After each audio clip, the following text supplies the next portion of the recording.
If you love the Two Mics podcast, you'll love the live show.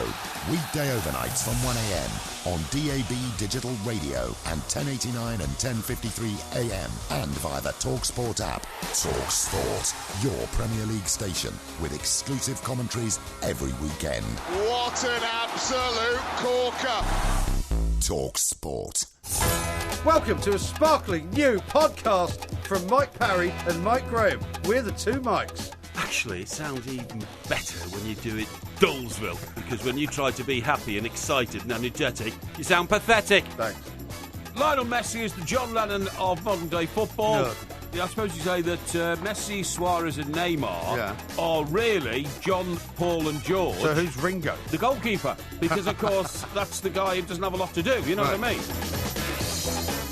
This is TalkSport. We are the Two Mics, and I'm delighted to say it's time to say a very, very good morning to Mr. Mike, a Porky, a Parry. Very good morning to you, Mr. Parry. A very good morning to you, Mike. Some people are trying to hammer Arsene Wenger because he's I think he should be. No. He's actually been completely pragmatic. Yeah. They've got no chance. They have got absolutely... but he can't say they've got no chance. Well, he said it. He's already said it. 95% Barcelona are through, he says. Exactly. That's absolutely... And he's absolutely right. He's been pragmatic about it. I mean, otherwise... Well, why doesn't he just chuck in the towel and not bother going over to Barcelona and save himself the extra, fixture problem? Because you can't do that if you're a professional football outfit like Arsenal. However, if you're a football fan who follows Arsenal and you thought to yourself, look, this could be the most dramatic result in the club's history. We could go over there and win 3-0. Yeah. And it's not right? completely and utterly out of the question. I mean, I agree that it's incredibly unlikely. Yeah. But, I mean, they've been to Bayern Munich, haven't they, and won when they were not expected to. Well, that was different circumstances. It wasn't so far into the competition. And Bayern Munich, for all their brilliance that we saw last night, are still not as good as Barcelona. No, they're not quite. But what I was going to say is, if the fans there were suddenly taken in by a huge rush of optimism from Arsene Wenger,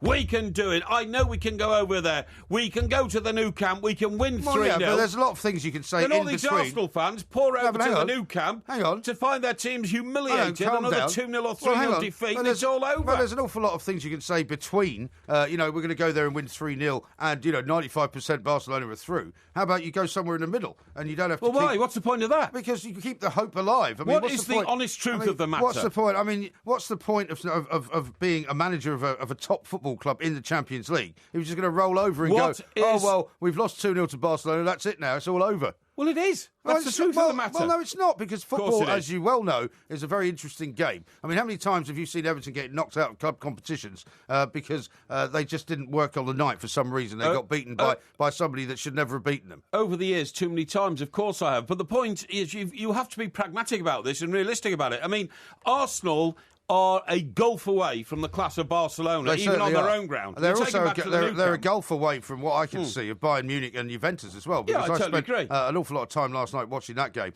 and an incredible performance by Bayern Munich in the first hour, really. Yes. And they were just completely... Juventus couldn't get the ball. Yeah, Messi even takes the penalties, and that, I think, is so commendable, because it would only take him to miss one penalty when people would suddenly start talking about the crack in his invincibility, you know what I mean? Well, because he never scored against Peter Cech, did he? Yeah, that's right, And he's now scored against him twice in the space of 10 minutes. Do you know what? He doesn't take all their penalties, though, and he has missed, the odd one. Whenever Lionel Messi misses a penalty, people say, he's human after all. His invincibility. Yeah. Now, watching that game last night, to me, do you know what it was? What was it?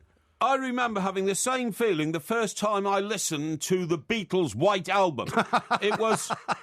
What's your problem? Why? What is your problem? Why are you comparing Barcelona to the Beatles? Artistic perfection, really personified. And where were you when you listened to the Beatles' White Album for the first time? In the front room of my childhood home at 23 Laurel Grove in Chester. Why'd you have to give the address away? Well, I don't live there anymore.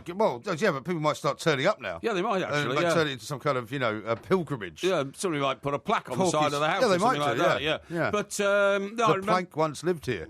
Yes, very kind of you. I remember it so well. And that to me was all about Lionel Messi is the John Lennon of modern-day football. No, for God's sake. I thought that Barcelona's performance was... Who's the Paul McCartney, then? Was, irrelevant, really. Well, how's it? Well, you say Paul McCartney's irrelevant? No, I'm not saying Paul McCartney's irrelevant. I'm sure you should carry the analogy forward and say, if Messi is Lennon, then who's McCartney? Is it Suarez? It's either Suarez or Neymar, isn't it? Obviously. Of course it is. I suppose you could say that... You might say it's Iniesta. No, I suppose you say that Messi, Suarez and Neymar are really John, Paul and George. So who's Ringo? The goalkeeper. Because, of course, that's the guy who doesn't have a lot to do, you know what I mean? Yeah. And you could say that Ringo, who many say was quite a genius drummer, but I don't know much about percussion, made a huge contribution to the group, and I'm happy to accept that. Yeah. But when you're sitting behind the main guys, you know, then you find out that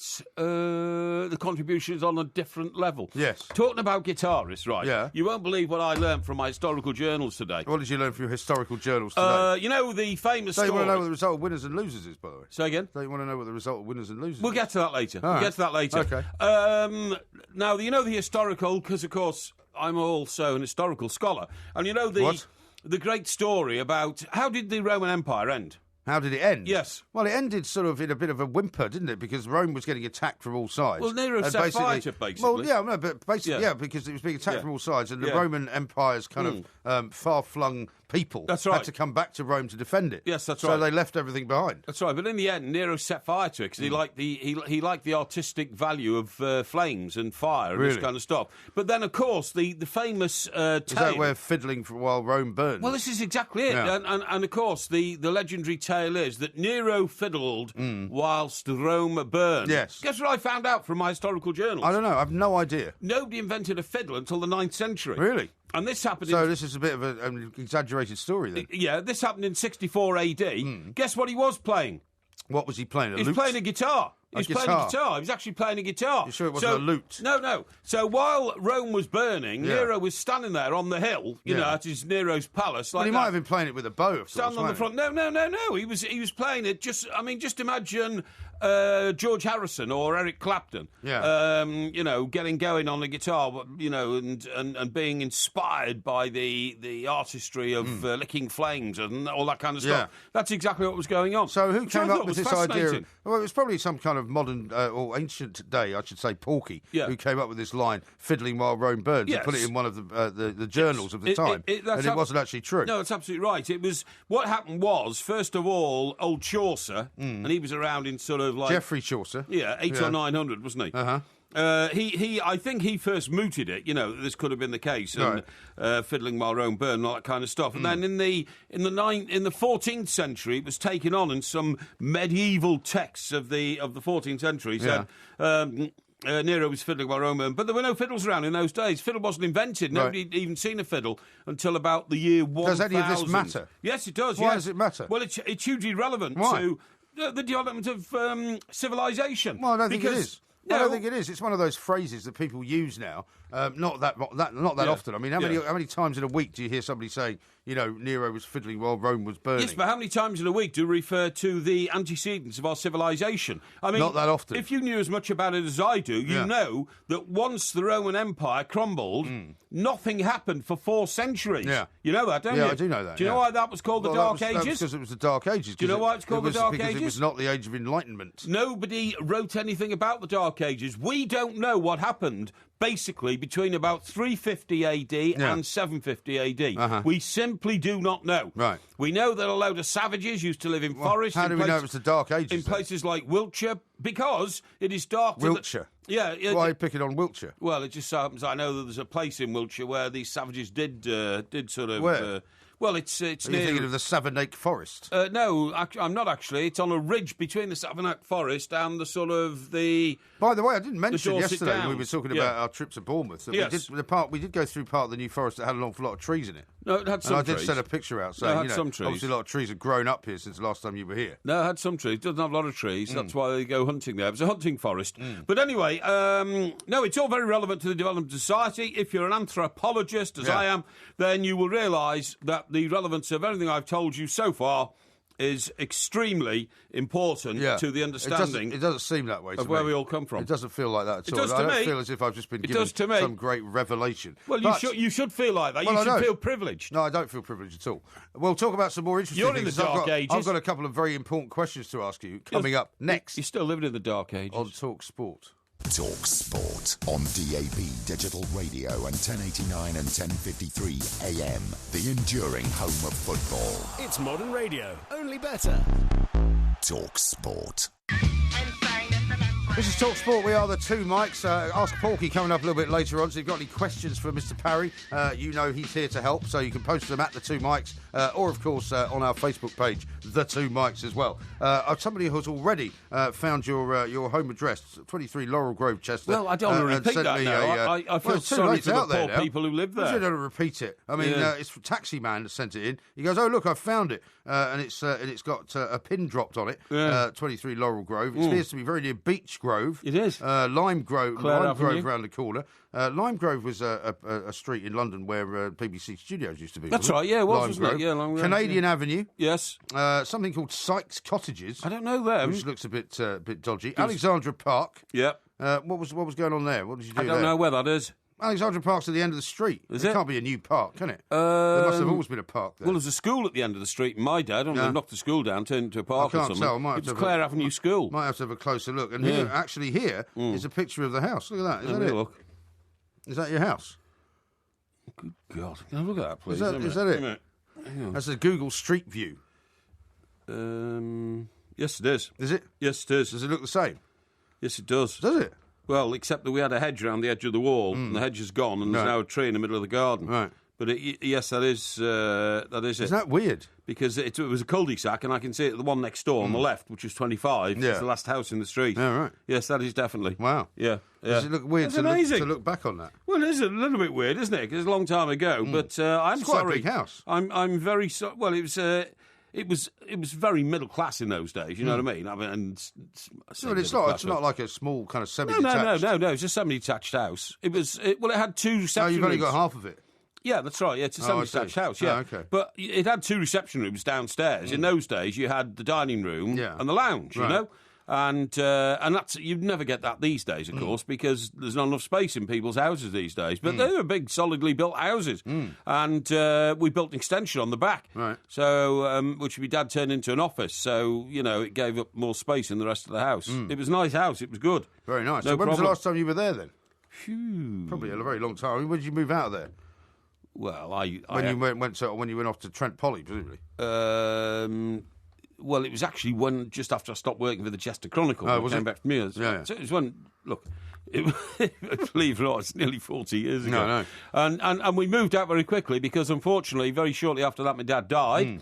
As a consequence, my mum moved to the south coast because all three of us had by then come south. Come south, yeah, in careers. That's right, absolutely. Yeah. So, and we didn't want mum living up in the north on her own. So I have to say, it's been out of our family for probably about 40 years. Yeah, amazingly. Now I've got something to put to you. Okay, you made a big splash at the beginning of one of the shows last week. Yes, about 150,000 penguins feared dead. That's right. Yeah, right. Yeah, because it turns out that there was a massive iceberg. The size of Rome. The size of Rome or Rhode Island. That's the second time Rome's coming to the show tonight, isn't that amazing? Yeah. Nero fiddling my Rome burnt. Anyway, it turns out that your story was absolutely not a cobleros. No, it wasn't. Bolloxio. No. Because a scientist has come out and said these are Delhi penguins, right, that you talked about. Yes. Whose colony was supposedly shrunken and who were unable to down get to anywhere. 10,000. The scientist has come out and said, actually, they might have just waddled off somewhere else.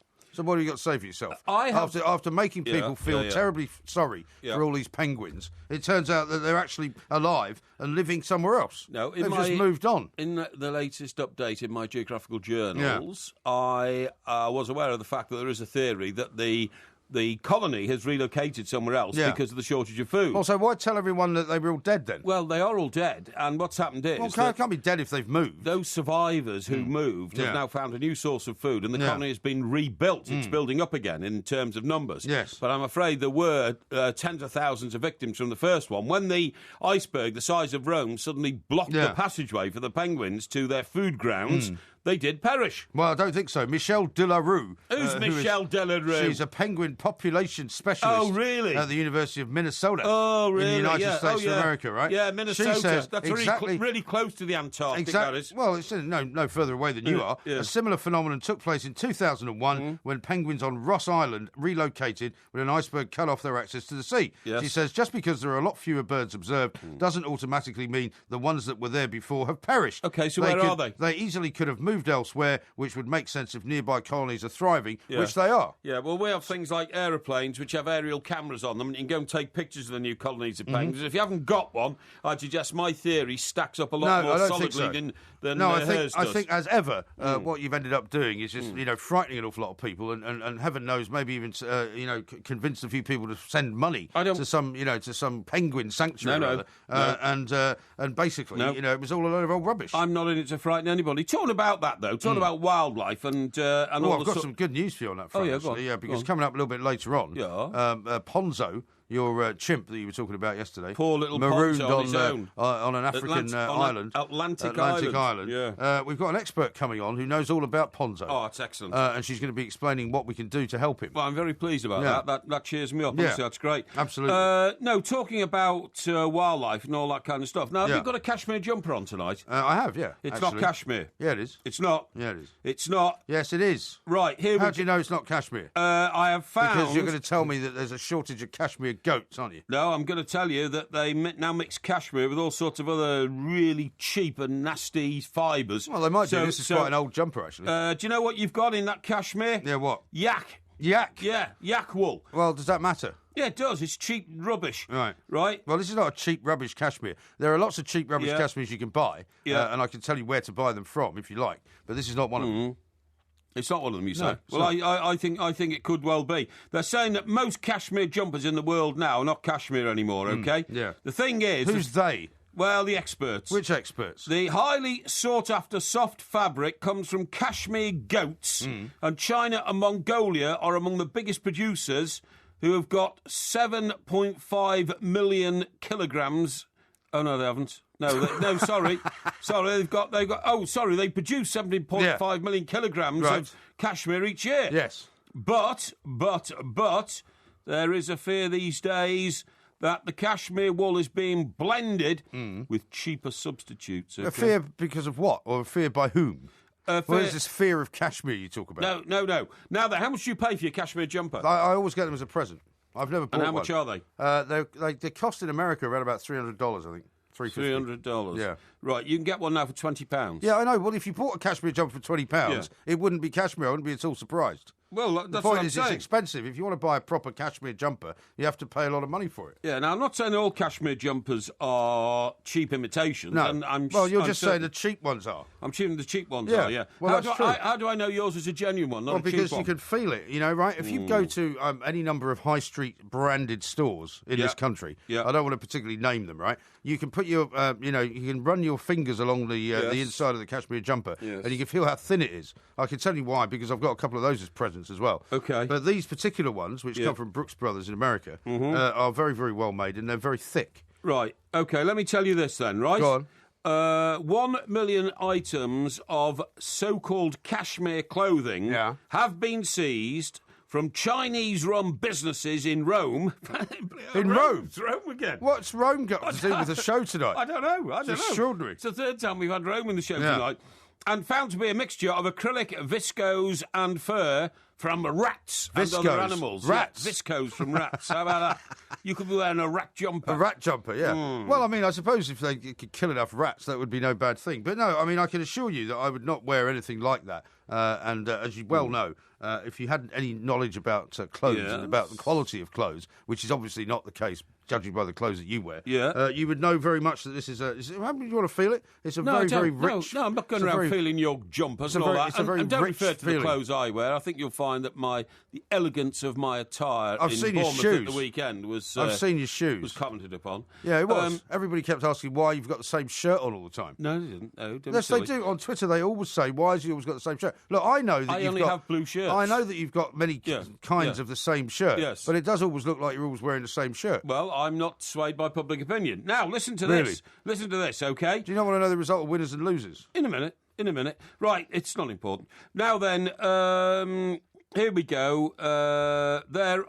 Here we go. Now, this is an expert. Here we go where? This is an expert. Here we go. No, this is an expert talking. No, there are not enough cashmere goats in the world to have been able to... What's your problem? So what? There are not enough cashmere goats in the world to have produced the amount of cashmere jumpers that are for sale in the world. Very true. You see, the flaw in your argument is, and you're probably quite right to say, but if people are selling cashmere jumpers for 20 quid, then clearly they're not cashmere because they couldn't be selling them for that much money. Yes. So, I mean, that's the problem. Yeah. The expensive ones are not the problem. The cheap ones are the problem. Have you got any cashmere jumpers? No, I don't wear jumpers at all. You haven't got any jumpers? I've got a jumper, which is... You've got a jumper? Yeah, which is in a plastic cover. Why? Which hangs in my wardrobe. What colour's that? Black. Black? Yeah. And where's it from? I don't know. Where'd you get it from? Somebody gave it me as a present. Somebody? But I've never worn a jumper. It must have been some member of your family, surely. Yeah, I think it was. Yeah. Could have been my mum, maybe. Yeah. But I hang it... What size is it? X? Well, sort of XL, I think. XL? XL, I think. Ooh. Yeah. But anyway, look, I have to make it clear here. There are very, very reliable and credible businesses. See the time, by the way. Hang on, like the Edinburgh Wool Mill, which you'll know of from Scotland. Yeah, never buy any cashmere jumpers from Scotland. Why? Because they're overpriced. Oh, I see. Yeah. But I have to state quite clearly here, there is no suggestion whatsoever that the cashmere jumpers that credible businesses like that sell in this country are so anything what you're talking about than is pure cheap, cashmere. Well, you're talking about cheap knockoff stuff. Well, I'm talking about That's what you're talking about. Imported stuff. No, not imported. You're talking about cheap knockoff stuff. You see... In the same way that you can buy cheap knockoff cigarettes, you can buy cheap knockoff booze, I think there's a you can buy difference. cheap knockoff toys, Yes. you can buy anything counterfeit if you wish. I think unless your goat that makes your jumper is a Mongolian goat, I don't think you've got much chance of having a proper cashmere jumper, in my view. Exactly. Okay. Well, that was a complete and utter waste of time. No, Coming up, I'm going to give you the result of winners and That was losers. interesting. Yeah, it wasn't interesting at all. It No, was very I don't think so. interesting. This is Talk Sport. Coming up, we're going to talk to Mark Donaldson about all the Champions League action from last night and whether Porky's right that Arsene Wenger is just being pragmatic or, in my view, slightly defeatist, is what I would say. This is Talk Sport. On digital radio and 1089 and 1053 AM. Talk Sport.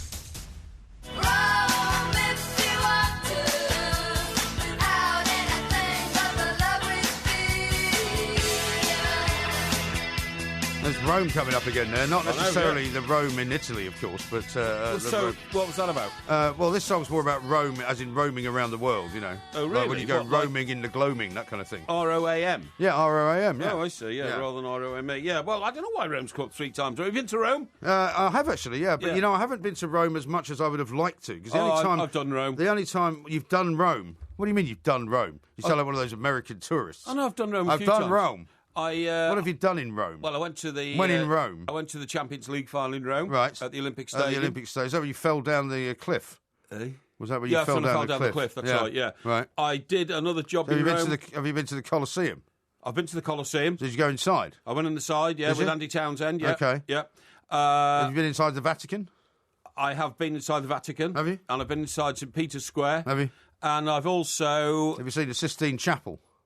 yeah, I've seen the Sistine Chapel. Have you? Yes, I have, yes. When did you do that? When I was a kid. We went to Rome on holiday when I was about 12 or 13. Oh, right. I've also, during one of my sort of football visits to Rome, threw myself into the Trevi Fountains. Did you? Yes. Did you not get arrested for that? No, because I did it very quickly and got out again. I just wanted a picture taken. I would have thought, haven't they got their very sort of, they're very strict on that sort of thing? Because, I mean, being an ancient city, yes, you know, that's sort of vandalism they don't want to see. It's so easy to do it because you've got complete access to it. It's not a fence or anything like that. You can just sit on it and then just fall backwards into them. Yeah. And my time in Rome was very, very different because I've never actually been into the middle of Rome. What happened was when I went to cover the war in Bosnia, I flew into Split via Rome, in Yugoslavia, and I had to fly back out via Rome. But when I went in, I didn't spend any time apart from at the airport. But when I came back, for some reason, I had to spend the night in Rome. Right. And the office got me a hotel that wasn't that a million miles away, which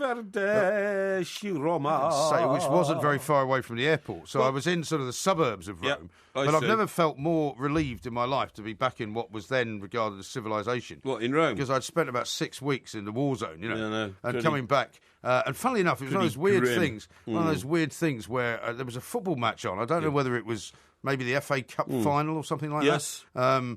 Because it was, I remember it was Arsenal against somebody, and I can't remember exactly who it was. And I remember sitting in my hotel room, having a drink and watching the football. And at the end of the football, whoever it was that lost, and some of the players were in tears because they'd lost the final. And I suddenly started crying. You did? Yeah. Why? Well, it's because it was as a result of just, all of the things that I'd seen and done, and suddenly You're I was sort out. of a broken man. Well, no, like, I was a broken man. Like a foreign correspondent who'd reached the end of his tether. It was like literally just a sort of sense of relief of some kind. Because, when you're in these places, you don't really think about what you're doing. And you don't really think about what could have happened. It's true. And I suddenly had this incredible sense of relief. And I spent the entire night drinking as much wine as possible, eating as much pizza as possible. It was great. It was fantastic. So I've never actually been to, the historic parts of Rome, which I hope to do one day. I did, and I have to say, I love Rome. I think it's a wonderful. I like Paris as well. I mean, I never really took to Madrid or Milan, but for some unknown reason, Rome just beguiles me. So does Paris. Funny enough, the first time as an adult I went to Rome. Funny you should say about it as a staging point. Yeah. I was waiting on the Birmingham Mail, and there was a very wealthy Midlands businessman. Yeah, whose wife and daughter got kidnapped by bandoleros. Bandoleros? What were they doing in Rome? They weren't. They were in Sardinia. Oh, right. And so I think it was the first foreign job I ever did. Right. And so I was summoned to the editor's office and told, this amazing story. They had a villa in Sardinia. Oh, okay. And they chose you because of what?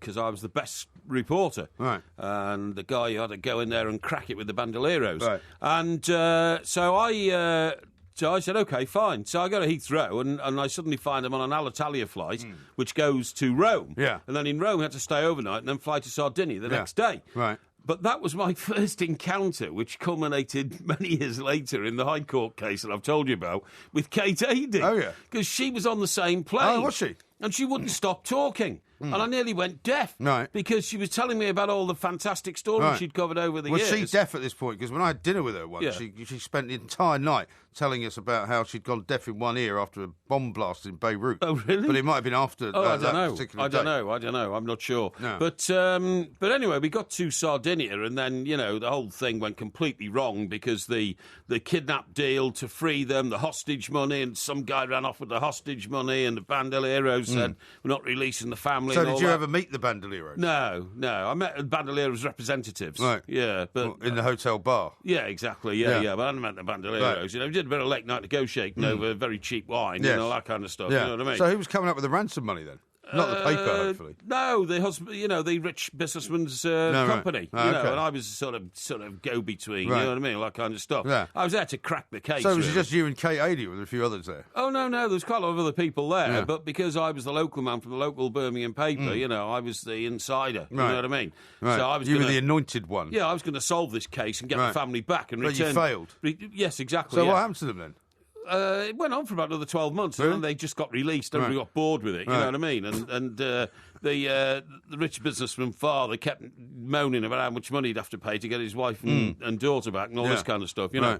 But I was supposed to return home, sort of Ronnie Big style, with the family. With them on the plane. Yeah, exactly. So somebody should have taken a picture of you with the empty seats Yeah, next that's to you. right. Yeah, absolutely, yeah. Right. But it was all good fun. Yeah. First time I met Norman Luck, actually. Oh, was it? Remember Norman? No, I do indeed, legendary He was a Daily legendary. Express reporter. I'm surprised he didn't stitch you up, actually. Well, he tried to all the time. Yeah. I mean, they were all trying to stitch me up because they wondered what I was doing there. Well, I had special access, but the reason was because the then owner of the Birmingham Evening Mail was a very big friend of the businessman whose family had been kidnapped. Oh, right, there we are. So we were on the inside track, you see what I mean? Excellent. Yeah. Now, let me read you a couple of tweets that have come in already. Sean says, are you going to be speaking about Brendan Rodgers' proposal to his young girlfriend in Times Square in front of hundreds of people? That was in New York, wasn't it? Yeah, it was, yeah. Strange thing to do, really. Look, it's almost impossible to comment on any other person's or man's romantic intentions and the way they do it. Yeah. I can only say I wouldn't have done it. I wouldn't have done that. No. But it's a bit public, isn't it? Well, he must be besotted by the lady, and good luck to him. I hope they have a smashing life together for many years to come. Yes. But do you know what I always think about? No. Again, what do you always think about? Well, I have no experience of this, but the point is, when you are starting a new life with a new wife, there is an ex-life with an ex-wife, if you see what I mean. There is. And children. Yeah, and children. And I always think that if you're a public figure, and Brendan Rodgers very much is, whether or not it's that fair to publicly demonstrate, I think there's a certain amount gushing of adoration and love for your new partner in life. There is a certain amount of what you would say sort of delicacy with which you have to do these things. I'd have thought so. And certainly any legal advisor would tell you that's absolutely the wrong thing to do. Yeah. Yeah. You know, if you start trying to get custody of the kids or anything like that. But not that I'm saying that you should have done it differently. I'm just saying, sure, I wouldn't have done it that way either. No, I wouldn't either. Now, a couple of Roman tweets have come in. One from Heddy. Nero burnt Rome to blame Christians. He played a lyre, not a guitar. Different type of lyre to Porky. No, he played a guitar. L-Y-R-E. Well, a lyre. It is a guitar. It's an old guitar, isn't it? It's like it's not a flute, because a flute developed in Greensleeves time. You mean a lute? Lute, that's right. The lute, something you blow into. Yeah, that's right. Yeah, sorry. The lute had a deep chamber in it. Also became the name of a magazine, didn't it? Lute? The Lute. The Lute, I didn't know that. Yeah, it's like a sort of exchange. What's the most famous song ever composed on the lute? Well, apart from Greensleeves. It was Greensleeves, you know. Green sleeves was my heart of gold. Are you sure those are the words? Well, not really. Now, how about this from Rebecca in Bedfordshire? Much as I hate to disagree with Mike Parry, Nero was in Antium when Rome burned. Tacitus said his singing over it was a rumour and it was a lyre, not a fiddle. Well, there you go. So lyre seems to be the way it goes. Yeah, exactly. So I got that one right. So I knew that from studying my historic Well, you didn't exactly journals. Get it right. Now, do you want to know the result of winners and losers or not? Because a lot of people are saying you're trying to avoid it on the basis that you didn't win. The result is as follows. 1,640 votes cast. Yes. And the winning margin is 55% to 45%. Yeah, it sounds gerrymandered. In my favour. Sounds very gerrymandered. It's a massive victory. It's a 10% swing. It's a massive victory. Well, I'm not sure it is. And do you know what that means now? What? It means it's 4-4. 4-4. It means that I've caught up to you. No, that's right. Which you said I would never do. I'll get going again next week. Don't worry about that. I'm not worried about it. Didn't worry about that, laddie. Excellent. Well, coming up next, we'll be talking to a man from the old country of Scotland, Okay. Mr. Mark Donaldson. He'll be telling us what he made of all the Champions League action from last night. Okay. This is Talk Sport. Talk Sport on DAB Digital Radio and 1089 and 1053 AM. Freedom for sport. Can we kick it? Yes, we can. Talk Sport. This is Talk Sport. We are the two mics. Coming up later on in the show, it's Ask Porky, of course. Steve has sent this in at the two mics. Yep. Now we know why the Trevi fountain had to be restored. Jumping in as a prank because he is a plank. That's a bit harsh. I didn't damage it. Anyway, I wouldn't do that. What happened was, it was late night situation. Late night and we situation. were sitting on the edge of the Trevi fountain. What, you and some colleagues? Yeah, some, Bandolera representatives, I think. And I thought I was in Sardinia. Well, no, actually, the funny thing is, the reason you stopped off in Rome, that's where we first met people and started talking to them. No, okay. And then just sort of fell backwards, into... Oh, so you didn't mean to jump in it? Yeah, I kind of did, yeah. No. I didn't resist it, if you see what I mean. I see. You know what I mean? Mark says Rome isn't all it's cracked up to be, one of the most disappointing cities I've seen. No, I don't agree. That sounds wrong, I don't agree. And the area around the Colosseum has been redone, and it's beautifully preserved now. I mean, it's a very old building. Have you ever driven there? To Rome? No, it's like just driven around the city. Do you know... driving in Italy is one of the great pleasures. I love driving in Italy because it's mad. The only time I've driven in Rome was either in the back of a cab or, more dangerously, on the back of somebody's Vespa scooter. Yeah, that is because you can always hitch a lift on somebody's scooter. The guy in the hotel once said, I can't get a taxi. He's okay. Come on, Mr. Mike, you'll come with me. And he jumped on the scooter and whoosh. I have to say, one of the coolest places I've ever been in my life was because I went backwards and forwards through the Rome airport. Yes. Alitalia's first-class lounge. Right. At Rome Airport. Very nice. It's incredible. It's all like black leather seats and incredibly elegant people. Yes. It was an astonishing place. So Sure, Mark Donaldson's been there. Let's talk to him now because he's only just come back from a visit to the old country, I think. Mr. Donaldson, very good morning to you. Hey, it's got to be better than the United Lounge at Newark. Yes. I have to say. How are you both? Yeah, very well, thank you. I tell you what, most places in the world are better than Newark. But I always like the one when I first came over to the States, there was a guy called Ivor Key, who's now retired, lives down in Florida somewhere, and he used to describe driving from Newark into Manhattan as like driving through the back of an old transistor radio. Yeah. This is very accurate, isn't it? It is, it really is like that. It's horrendous. There's all sorts of terrible things going on. Indeed. But you were back in the old country, Mark, were you not? What was that all about? I wanted to see family because I hadn't seen them since the last July, but if I'm being totally honest, Hearts played Hibs last week, and so I travelled 3,500 miles for the game. Yeah, and I was only there 3 days. I just decided to do it last weekend, so I got a flight the next day. I was home for 3 days and came back. And didn't Hibs win? Didn't Hibs win? Yeah. I was hoping you didn't bring this up. Hearts were rubbish. Yeah. They're really, really bad. But at least I got to see my family. Yeah. Old Stubbsy's doing a great job there, isn't he, at Hibs? Yes. I'll take my heart's hat off. He is. And I just wonder, Mr. Parry, if this is an audition for him for the Celtic job. Because he's a former player, former captain at Celtic, and reports today, we've spoken before, the three of us, about Michael O'Neill being linked by the Belfast Telegraph for the job at Celtic, which I'm not saying he will not get, because today he's agreed verbally terms on a new 4-year contract with the Northern Ireland FA, getting £500,000 a year. However, that will still have a clause in the contract that will allow him to take a top job and compensate Northern Ireland. But if he doesn't go, because I don't think Ronnie Dyler will stay at Celtic next season because it's just not working out for him, then Alan Stubbs is going to be a prime candidate, because for what he's done at Hibs this season, I think that's the 4th Premiership team, Hearts last week, that Hibs have beaten, bearing in mind they're in the Championship with Rangers. That's some going, and if he can get Hibs up and maybe win a cup, hopefully not the Scottish Cup as a Hearts fan, then he's going to have a good chance of getting the Celtic gig, I would say. And I think you'll find that people at Everton might have their eye on Stubbsy as well at some stage in the future, because I'm not saying he'd walk into the job. We've got a great manager, Roberto Martinez, but either as an assistant coach or at some stage in the future, I think he'd be a contender. Yeah, and I think this is one of the reasons why he decided to go from the kind of setup at Everton, where I believe he was highly thought of, up to prove himself. Now, you're not going to get a job in the Premier League in England after just a couple of seasons in a Championship club. It's a bit like Mark Warburton. He's doing a really good job at Rangers, but he's not up against teams like he's going to be up against. He's going to be up against slightly better teams in the Scottish top flight, both him and Alan Stubbs. So I think once I think they'll both come up, and I think once we see what they do next season, if he's not going to Celtic by that time, Stubbs, then that'll give us more of a guidance as to how good he could be. I think it's a great idea. Interesting. It's great to do trips like that as well. Now let's talk about what happened last night. Arsene Wenger's come out and said, Barcelona are 95% through to the quarter-finals of the Champions League. Mr. Parry says he's just being pragmatic by saying that. Of course he is. But surely he's being a little bit defeatist, isn't he, Mark?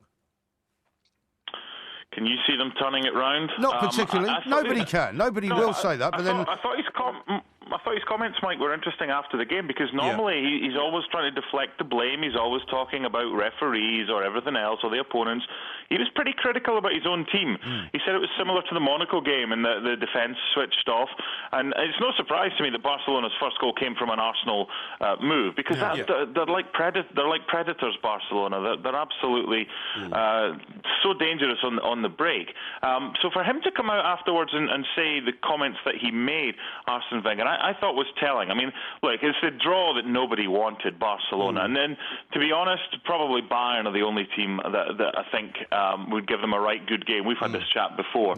So Arsenal were always going up against it. But his comments afterwards were interesting for me, where he seemed to have a bit of a go at his players.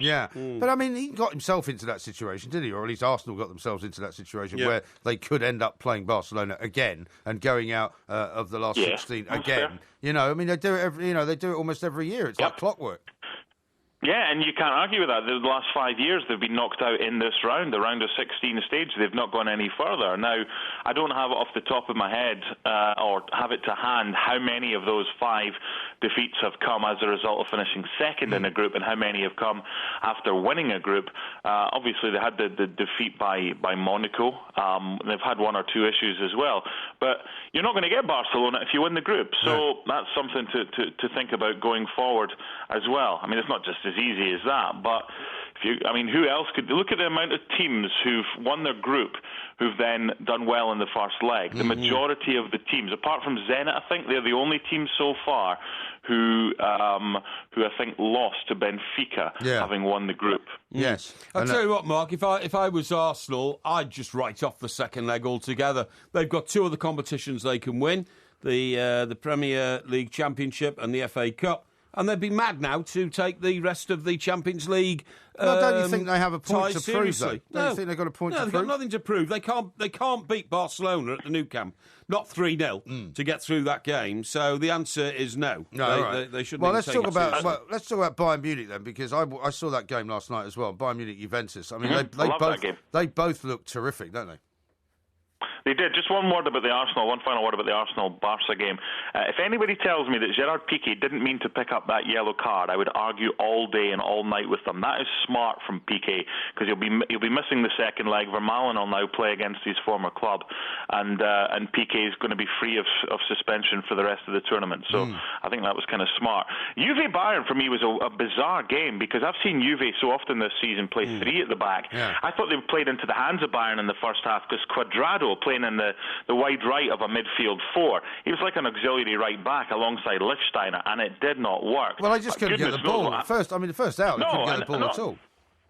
No, and goodness knows what happened in the second half. It must have been a bit of complacency as well, and Manuel Neuer was at fault for the second goal as well. But I tell you what it has done, because over the last 2 or 3 years, the way that UEFA have set up this competition, there is the danger that the group winners go away from home and the tie's pretty much dead, as it pretty much is with the Arsenal-Barcelona game. But if this had gone 2-0 back to Munich, when Bayern had taken a 2-0 lead back there, you've got two ties already. You pretty much write off, because you know what's going to happen. So at least there's a chance for Juve in the second leg, and they're going to have to score. You never know. Dybala's in form right now, so I still think Bayern will go through, though. Yeah, what about Manchester City? I mean, they've not had a great sort of last few weeks. They played Dynamo Kiev tonight, live on TalkSport. I mean, a lot of people have said, prior to sort of paying attention, I suppose, to Bayern and Barcelona and everybody else, that City might have more of a chance this year of getting through to the sort of final stages. I think they've got a good draw, because Dynamo Kiev haven't played a competitive game since December, match day 6, but similar to Zenit, who played last week. Now, they're second in the table. They're level on points with Shakhtar. I think it's a great draw for City. We've spoken a number of times over the years about City's draws. Obviously, when they first came into the Champions League, they were up against teams they were pot 4, Man City, basically. So they were up against 3 really strong teams. Yeah. They finally got a bit of good fortune with this draw. I wouldn't be surprised if City won later today and brought back a lead, because Dynamo Kiev, they're a decent side. Yarmolenko's good, Gusev's good as well, but not for me. I think City will be far too strong over the 2 legs, and I fully expect them to benefit from the luck of this draw. And who knows, look at Genk against Wolfsburg. That's a potential opponent for City or for Chelsea if they get through. It could open up. They need a bit of luck, the English teams, but who knows? They do. Yeah, it's fascinating stuff. Mark, great to have you back. Thanks very much indeed for talking to us. Mark Donaldson there from ESPN, keeping us updated on what he thought, of course, of all of those games from last night. We'll talk some more about Manchester City coming up in a little while. This is TalkSport. On DAB Digital Radio and 1089 and 1053 AM. The pressure's on now. Relieve the itch. Talk Sport. This is TalkSport. We are the two Mikes. Ask Porky coming up in a little while. Coming up in the next hour, we'll be talking about that poor chimp that's abandoned on an island off the coast of Liberia and trying to sort it out. How about this from Rangi Toto, who says, if winners and losers were like the US presidential election, then with a 45% winning margin, MG would have taken 49 or 50 states. That's maybe, good, but I mean, it's all hypothetical, isn't it? You know, the point is, I now have a new plan for the forthcoming winners and losers competitions. I'm going to blow you out the water again. Okay. Yeah. Rob says, congratulations, MG. Easy winners and losers. Win, and you were very modest when talking about it, unlike Porky. So, I mean, people have appreciated the fact that I haven't been gloating about it. Have you heard the expression about a modest man who's got plenty to be modest about? I have heard just that, about sums you up, thank you very much indeed. Yes. Now, what I want to tell everybody out there, because this is relatively new for us, we launched it at the weekend. If you haven't got yourselves our DVD, which came out towards the end of last year, live recorded at the Hen and Chickens last autumn, you can now get it downloadable from Vimeo. And what I'm about to do is send out the link, because a lot of people today were asking for the link. Yes. Which we have had on our Twitter account at various points, but we're going to try and send it out during the show so that people can find it relatively easily. Good idea. Yeah. Where are you going to send it? Well, I'm going to put it out on the Two Mikes Twitter account. Right, okay. And basically you can download it from anywhere in the world. So for anyone who's had trouble playing the DVD and has been looking for a downloadable version of it, this is where it is. A couple of people yesterday were looking for it on iTunes. That's not where it is. Nope. They were looking for it on Facebook. That's not where it is. You can find it on Vimeo, and I'm going to send out the link right now. And I'm going to retweet that. I'm going to retweet that link, okay, so you can find it there. And we have already had reports of people downloading it in Sri Lanka, Australia, Queensland, California. Queensland and Australia? Yeah, Queensland in Australia and other parts of Australia, Sydney, Melbourne. California. So it's clearly something which people are getting to know about. They certainly are, and have a look on the Two Mics and you'll find it there. This is Talk Sport. We are of the Two Mics. There will be a podcast coming out a little bit later on. Yeah. Ian has tweeted, he says, "Hi guys," he said, "I drove to Tuscany from Leicester a few years ago." Yes. You're absolutely right, MG. They are mad drivers. Which is very, very true, actually. And you know that thing they do over in Italy, I don't know if you've noticed, is when they're in the fast lane and they want to basically signal that they want to continue to basically roar as close to you as possible and then overtake you, is they keep their indicator on the inside, don't they? Eh? They keep their indicator on, because you know how they drive on the other side of the road? Yeah, of course. So the fast lane is actually on your left. Yes, that's right. As opposed to on your right. Absolutely. And what they do is they keep their indicator on, like their left indicator, in order to signal to you that they want to pass you. Oh, I see. Do you not know that? No, I've never experienced that. Have you never driven in Italy?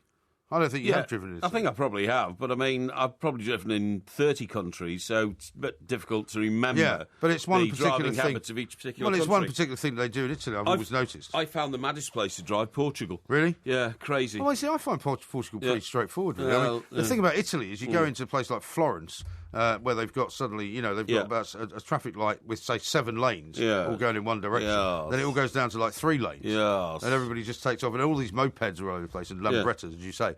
When there's always a guy on the front, and there's always a girl sitting side saddle on the back. Usually, with sort of flowing hair, sunglasses, holding a cigarette. Yeah. And a Gucci handbag. And usually very attractive. Always, yeah. Now, how about this one from Steve? Yeah, go on. Matthew Flamini comes on 40 seconds later.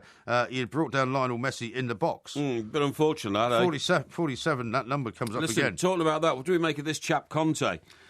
Conte, the Italian manager? Antonio Conte. Yeah. Who's now currently the Italian national coach. He is indeed. Italy coach Conte has moved significantly closer to becoming Chelsea's new manager in the past week, with Juventus rivals Massimiliano Allegri set to be offered a new contract by his club. Yeah. Now it says here Conte wants to bring Roma Sporting Director Walter Sabatini with him to Stamford Bridge. Oh, right. Well, funnily enough, I mean, the very early hours of this morning, just around about 6 o'clock, I got a tweet from somebody alerting me to the fact that Corriere della Sport had said that this deal was done. Right. But they hadn't done it very big on the front page. And he said, "What do you think of this?" I said, "Well, to be honest, they don't look like they believe it." Right. But the story has kind of gathered strength over the course of the last 24 hours or so. Seems to done. I don't think it's always a very good idea to bring in a chap who's a national coach into club football. I know this guy Conte has been a club coach before he became the Italian coach. But I think the pace of life is so different between being a national coach and a club coach. I don't think you ever get it back. I mean, for instance, Fabio Capello became a national coach with England and then went back into club management and can't pick up the rhythm again. Well, he went. Well, did he not go to? He went to Russia, didn't he? Yeah, and didn't do very well there. Exactly. He didn't go back to club management, did he? After England? Yeah, he did. Where did he go? Where did he go? Are you sure? No, who am I talking about then? Sven. Maybe Sven. Sven, that's right. He couldn't get back into the rhythm of things. He tried everywhere. Yeah. Tried in this country, he tried in maybe Far the curse East. of managing England. Could be the curse of managing England. I mean, this guy Conte has been a very successful manager of Juventus. So I mean, you could say that he might be the right guy. I just impossible to know. A couple of the papers are saying Abramovich likes the guy, and so I guess if Abramovich likes him, then that's all you need to know. Now, you said a minute ago that you're going to have a cup of tea and a biscuit at some stage. A hobnob, I think, perhaps. A hobnob, yeah. But actually, you wouldn't mind a Snickers or something like that, would you? Or a Mars bar or something? Well, the problem is since they've been redoing the floor here in order to accommodate all the new radio stations that we're going to be pumping out as of next month. Yes. The chocolate vending machine has disappeared. It's disappeared. So I haven't been able to get my usual bar of chocolate. And apparently you can go upstairs, but I mean that's not that simple, is it? No. But I'm talking to you about Mars bars, Milky Ways, celebrations, the little ones that they wrap up. Yeah. Millions of them They're have the been ones you buy recalled. at Christmas in the big box, aren't they? Yeah, that's right, yeah. Now, why are they being recalled? Well, I think they've found some plastic in them or something. I'm not but quite this sure. is in Germany. In Germany, they found a bit of plastic in one sweet. Now, is this a massive overreaction to worldwide? You withdraw Snickers bars, Mars bars, they Milky can't be Ways. too. They say it's a choking hazard, and they can't be too careful, especially because a lot of kids eat chocolate. And I mean, if they've looked into the plant where what it's like when they do these post-mortems, they've looked into the plant to see what could possibly have happened, and they can't work out exactly how much of this plastic has gone into which batch. Then I suppose they have to recall all of it, don't they? I think you're right. Yeah, I don't think it is an overreaction. UK customers have been warned not to eat a range of favourites, including Mars, Fun Size, Snickers, miniatures, and celebrations. Have you got any lying around at home? You might need to chuck them all away. Celebrations. Have you got any hanging around in the boot of your car? I haven't actually, but I did buy. Well, you've normally got the big sort of tins of chocolate in the back of the car. Funny enough, I left them in Bournemouth when I was there at Christmas. 2 boxes. Well, you better tell them.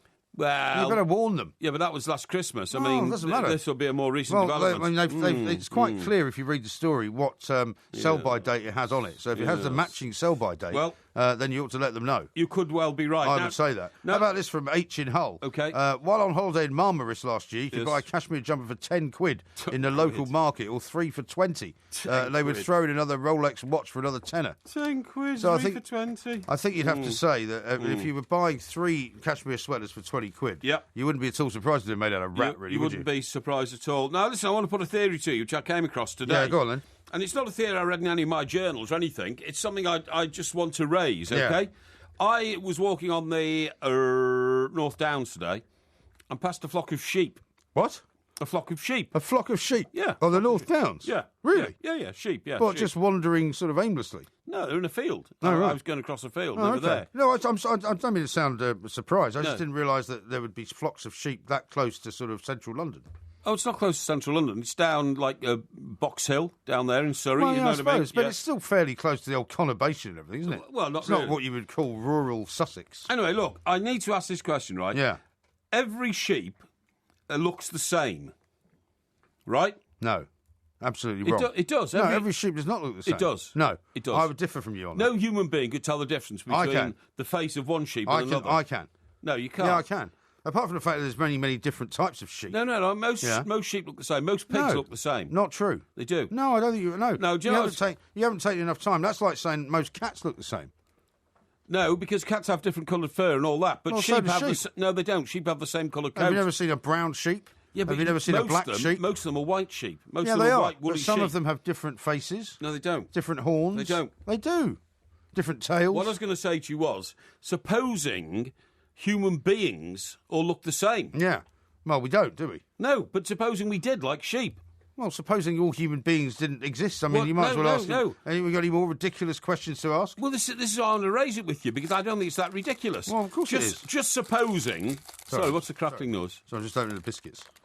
Well, because otherwise... that's very appropriate. I don't. Well, I won't have time to do it in between the, the next couple of times that I have a chance to eat them. So if I get them ready, then that'll be all right.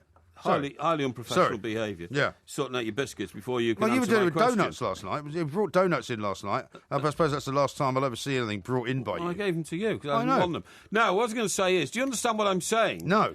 What a strange old world it would be if we all looked the same. Yes. How on earth would it work? Especially if we all look like you.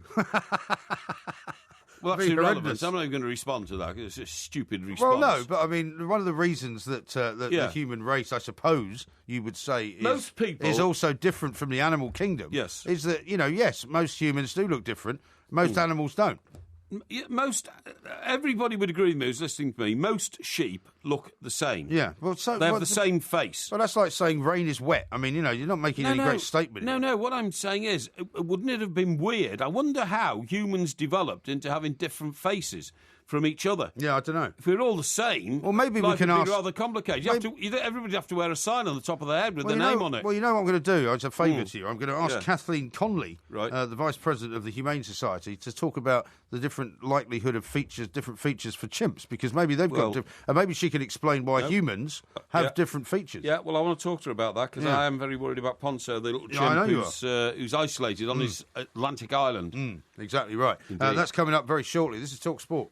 On DAB Digital Radio and 1089 and 1053 AM. A terrific performance. Turn of pace and eye for goal. Shout about it.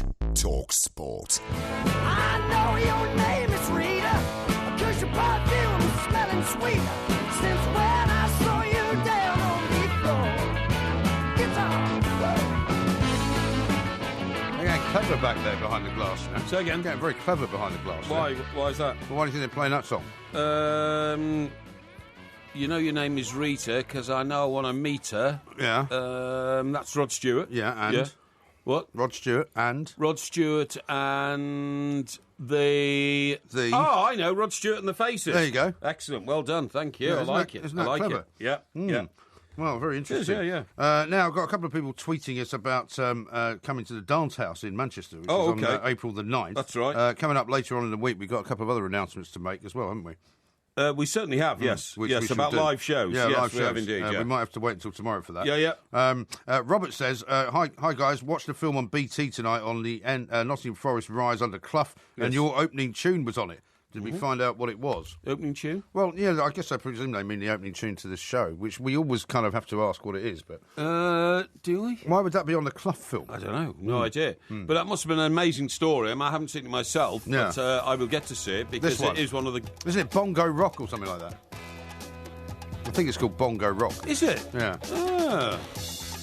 Well, we've had that for years, haven't we? Yeah, we have, Yeah, absolutely, It's about 2010. That's right. Roughly. Yeah, thank you. Now, did you know, by the way, I don't know whether you saw this story today, but you know how the other week I was telling you about minus interest rates? Yes. Or interest rates which are going to slip into the minus category. Yes. Because interest rates really can't go any lower. Yes. Well, yesterday, it actually happened. I know, yeah. In Japan. I know. What do you mean you know? Well, I know it because I'm aware of the economic movements and the fiscal policies chosen by individual countries around the world. Well, do you want to explain it then? What do you mean? Well, explain it to everybody. Because we weren't really able to explain it the last time we talked about it. I think it's gone down to 0.1% below indeed. Zero, yeah. right? But it's the Bank of Japan, which is the central bank in Japan. That's right. So it hasn't actually been passed on to the consumers yet. No, it hasn't. Of the banking industry. No. What it basically means is that if you put your money into a savings account, you get less back when you take it out than you put in. Well, what it is that the central bank basically are trying to encourage individual banks to lend more money. That's right. So when they ever deposit money into the central bank, they're going to charge them 0.1% of interest. That's right. Which is supposed to discourage them to put the money in there. It is, yeah. Because they know that if they do that, they won't pass it on. But, of course, what they did was they then created this incredible kind of crash in the economy in Japan. So it hasn't worked at all. I think this is intensely dull subject. What do you mean dull? To lord our millions of listeners with at this time of the morning. No, because what it is it means that if eventually, if you have a lot of money in savings, which I presume you do, well, because you're such a man of the people that you've got 12 grand in a bank account, and you don't even know where it is. It depends how you define savings. Anyway, go on. Well, savings are monies in a savings account, or monies which are in some sort of account somewhere, deposit or something like that. Or lost. But for what, I mean... Well, where you would normally expect to get 4 or 5% interest, right? Would you... You'll end up getting nothing, and you might have to pay that. Would you include ISAs in savings? Would you say ISAs are savings? No, because that's a different category, isn't it? Well, it's still where you put money and deposit it, so that's what I mean. It can be a different sort of category altogether. Well, no, but what I'm saying is if it actually goes down to the point where they're going to you're going to have to pay them to keep your money. Yes. That's what I'm saying. Yes. But I don't think it's going to take off because it didn't work in Japan. No. And what's happened is every single banking share price has plummeted. Yeah, it's all a bit weird. When we were growing up, so to speak, in our 20s, interest rates were about 14%. Yeah. That's what you paid on a mortgage when you borrowed it to buy a house, but that's also what you got back. If you put £1,000 into the Halifax Building Society, a year later you had £1,140. Did you ever have one of those trustee savings bank accounts? I had one of those. No, I had a post office account. Did you? I had a post office account, which, I paid into every week, or my mum and dad did, or something like that, a shilling a week or something like that. I don't know. And eventually it's handed over to you when you're 18, you spend it in about 3 weeks. So now, talking about all that, by the way, I'm talking about Japan and the world and all that. I've seen Japan and the world and all that. Yes. It's quite a big subject. The Far East and all that. The Far East. The planet is not overheating. Did you know that? What? The planet is not overheating, after all. Oh, okay. The global average temperature is likely to remain unchanged by the end of this century. Right. How many years that is? The end of this century? Yes. Well, it's 2016 now. Yes. So that would be approximately, 84 years? 84 years, yeah. So all these... Was that a quiz? No. All it's pretty basic. No. The global average temperature is likely to remain unchanged by the end of this century, contrary to predictions by climate scientists that it could rise by more than 4 degrees centigrade. Well, 84 years, to be honest, is a very, very small amount of time in the evolution of the planet, isn't it? But it's the lifetime of anybody born By the today. way, actually, I meant to ask you this. Yes. When I was outside earlier on this evening, I looked up to see a very, very large and bright moon No, I haven't checked to see. I saw a hugely bright moon last night and tonight. Yeah, I haven't checked to see whether it's a supermoon or anything like that. But did you notice that just to the left of the moon is a very bright star? I saw a very bright star tonight. In fact, I saw a very bright star and 2 aeroplanes moving through the sky. Eh? And, and I what, thought... did you see them going across the moon? No, I didn't see them go across the moon, but I saw them moving around in the sky, and I thought, wow, there's a lot of activity up there in the sky tonight. I must admit, I was aware of that. I don't remember the last time I've seen a star. So which star was the live star? Well, I was going to ask you, because I said, first time in a long... I don't think I've ever seen a star that bright so close to the moon. I mean, it's quite amazing looking. I agree. I saw I'm sure it someone can tell us what they think it is. And the light that the moon was giving out was almost like a light bulb. It was so it seemed to be so bright. Right. But I don't think it's Venus, because that was too high in the sky. I don't think it's Mars, because it doesn't have that red sort of tinge around it. And Venus was her name. Ba, ba, ba, ba, ba, ba, she's got it. That was Venus. Who did that? Eh? Venus. Well, a whole bunch of different people did that, didn't they? Baby, it became an advert for Bic razors, I think, didn't it? Oh, did it? She's my Venus, she's my fire, joy, desire. That was the one. Yeah, thanks very much. I think it was some group called something Blue. Really? Yeah, it was. You thinking Deacon Blue? No, it wasn't them. No, it wasn't Deacon Blue. But anyway, here we go. Now, Banana Rama do it. I mean, there was a whole bunch of people. Banana Rama did do it, but it wasn't their original. No, I don't think it was. Right. Now, I've got a story for you. Okay. Right. Over in New Zealand, right? Yes. There's a job going. Oh, yes. And it's a specialist job in the sense that it has to be given to a doctor. Okay. Right? But you know how we keep hearing there's a bunch of more 48-hour strikes coming from the junior doctors because they're not very happy about what's been offered to them and being forced to take this contract. Okay. Right? But there's a doctor in New Zealand who's been trying to fill this job. Now, this is how much money you're going to get. £190,000, right? Yeah. No night work, no weekend work. Very low house prices, a 4-day week, 12 weeks annual holiday.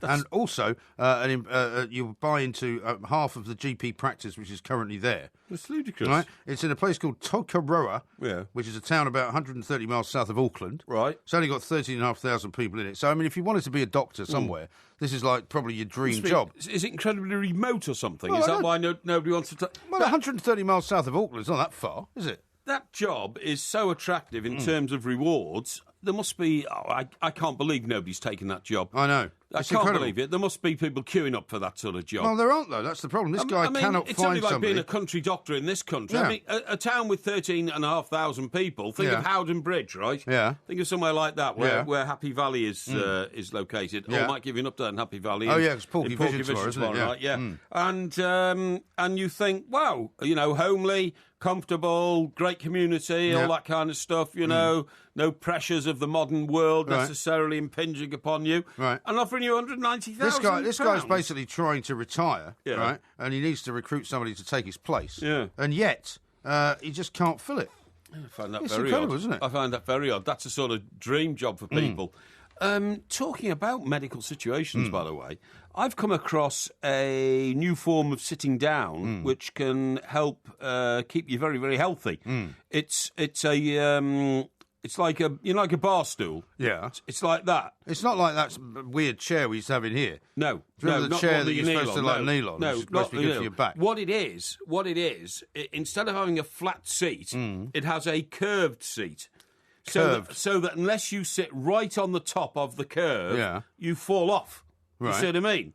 And the whole idea is that throughout the time you're sitting on this bar stool type device, you're wriggling around like this, trying to keep your balance to make sure you don't sound like a good idea. You don't slide off onto the floor. But what if you slide off on the floor and hurt yourself? No, you don't. This is the whole idea. And what it is it exercises every muscle in your body just with the pure effort. You see the way I'm moving around I now? see the way you're doing it. You look as if you've got St. Vitus dance. It's the pure effort of just keeping on top of the stool without falling off, which apparently is great for... And where do these stools exist? Well, you buy them in shops. Or you're supposed to sit in your house on one of these?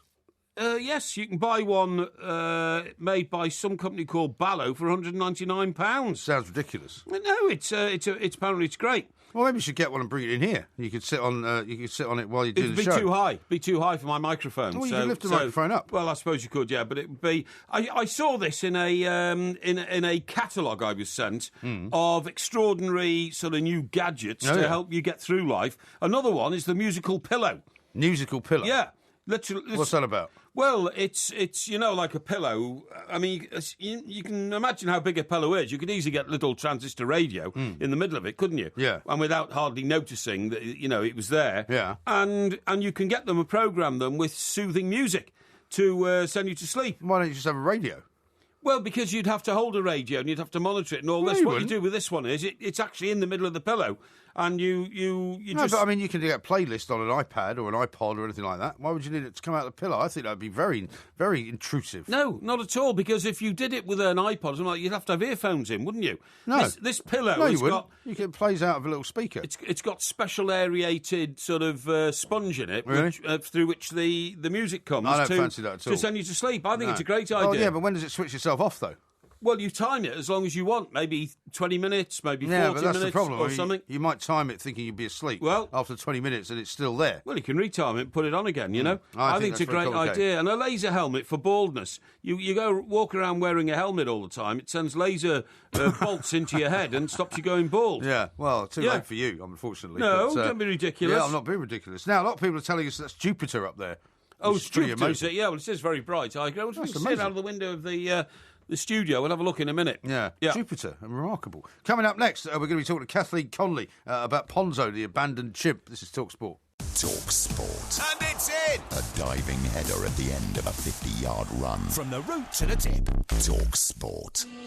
Hey, we're the monkeys, and people say we're monkeying around. This is Talk Sport. We are the two mics. There will be a podcast coming out a little bit later on, and we've got Ask Porky coming up, of course, in the next hour. So if you need a problem solved, a little quandary quelled, any sort of situation that you need the answer to, all you've got to do is send us a tweet at the two mics or find us on Facebook as well. Now, last night, Mr. Parry highlighted a very important case of a terribly sad story of a chimpanzee by the name of Ponzo, who's found himself to be sort of isolated and abandoned on this tiny island off the coast of West Africa. We're going to talk now to Kathleen Conley, Vice President Animal Research Issues at the Humane Society, to find out how this could possibly have happened and what we can do about it. Kathleen, a very good morning to you. Welcome to the show. Good morning. Thank you so much for having me. Not at all. Now, I'm reading into the background of this story. It's an awful story, really, isn't it? Because you've got this animal testing company who kind of commandeer an island, put a load of chimps on it. Deliberately infected. Deliberately infected with hepatitis. It's one of those things that I suppose everybody kind of knows goes on, but you'd rather not think about it, really.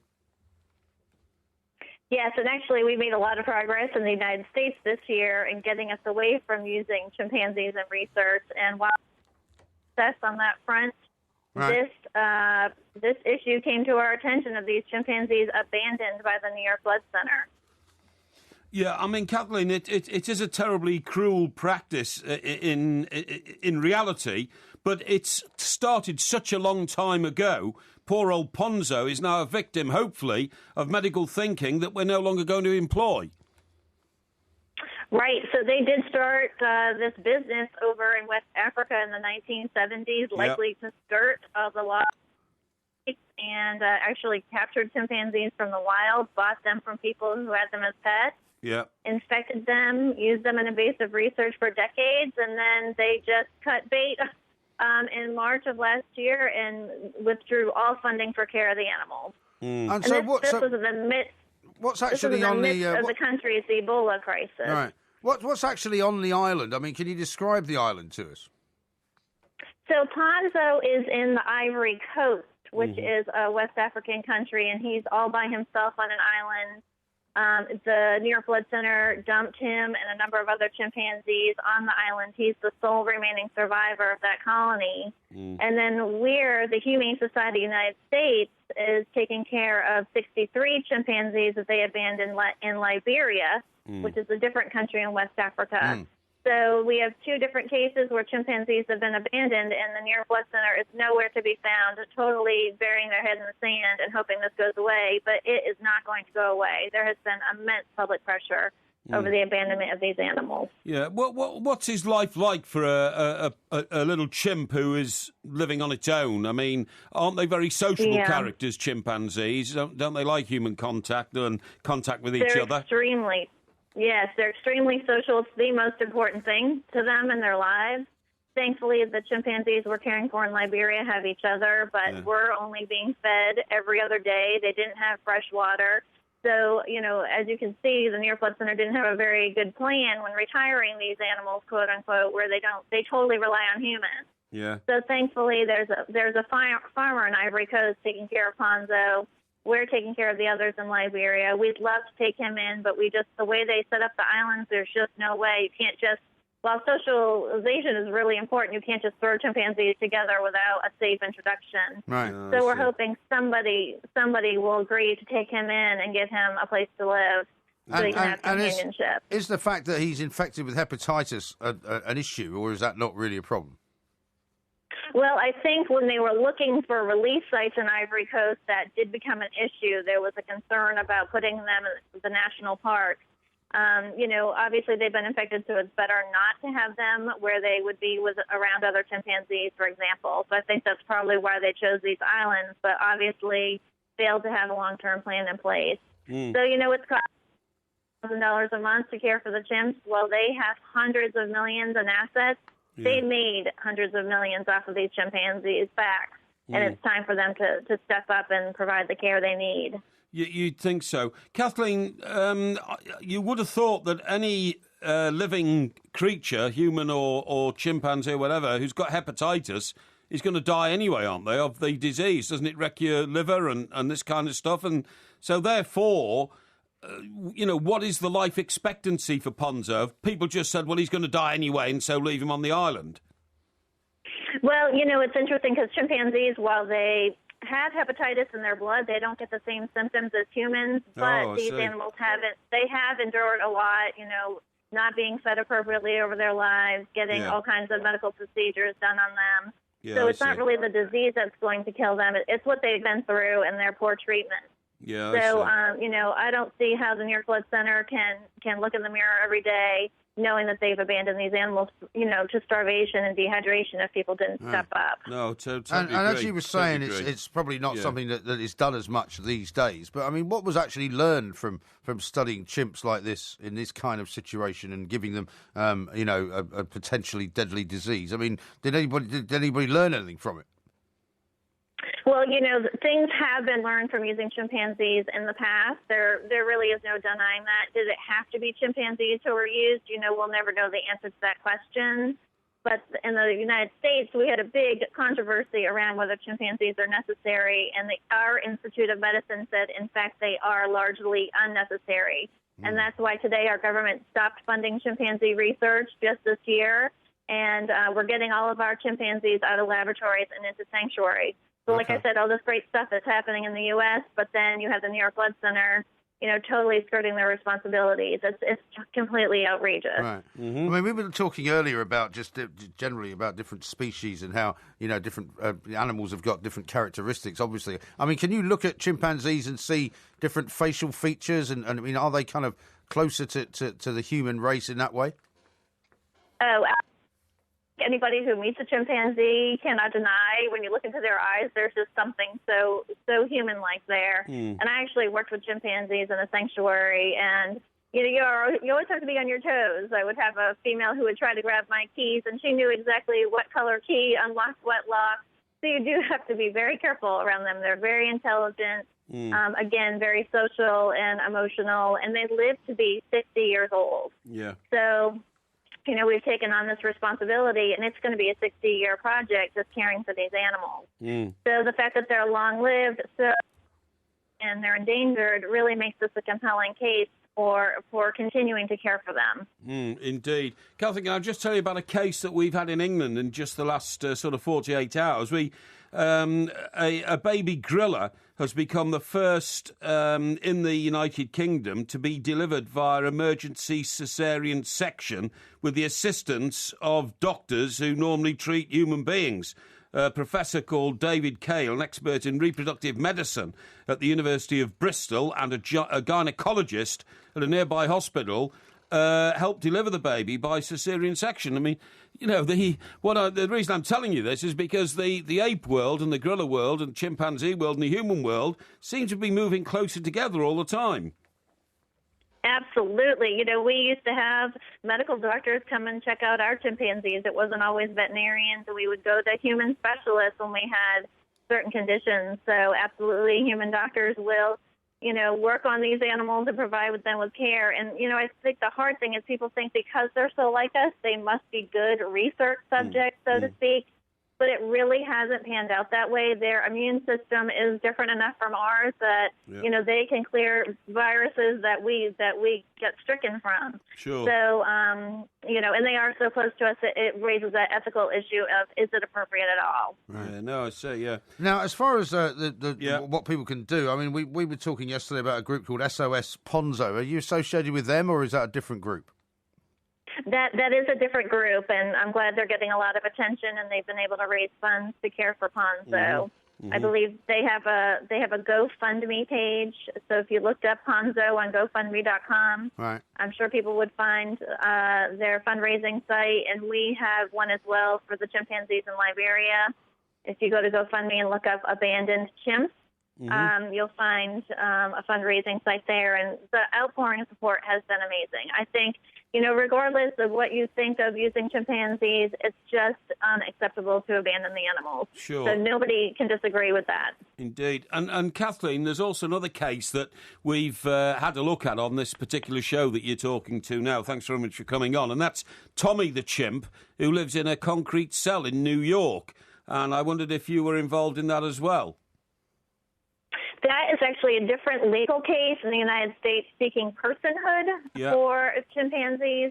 And Tommy, I believe, may have been moved to a different zoo at this point, but I'm not involved directly with that. Sure. We've been working using the current legal system to provide protections for chimpanzees, and thankfully the current legal system has allowed us to make great progress, and we'll be reporting very soon about many more chimpanzees being retired to sanctuary. That's great. Right. Great Kathleen, news. thank you very much indeed. Thank you very much indeed. And we'll keep tabs on the case, and thanks for telling us where we can help out and put money towards if absolutely necessary. Sure. And we got lots more to do coming up in the next hour. We've got Ask Porky, of course, and we've got loads of great questions.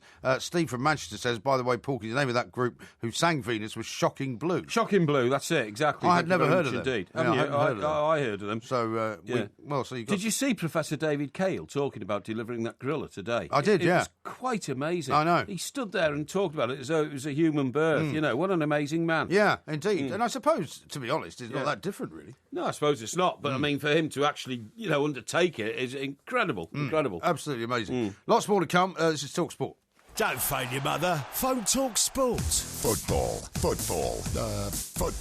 on DAB Digital Radio and 1089 and 1053 AM. Athletico Radio. Talk Sport. But tell me, did you sail across the sun? Did you make it to the Milky Way to see the lights all fading? Good song, that, isn't it? Yeah, I recognise that one? Train. Drops of Jupiter. Train? Is that the name of the group? That's the name of the group, Oh, right. Yeah.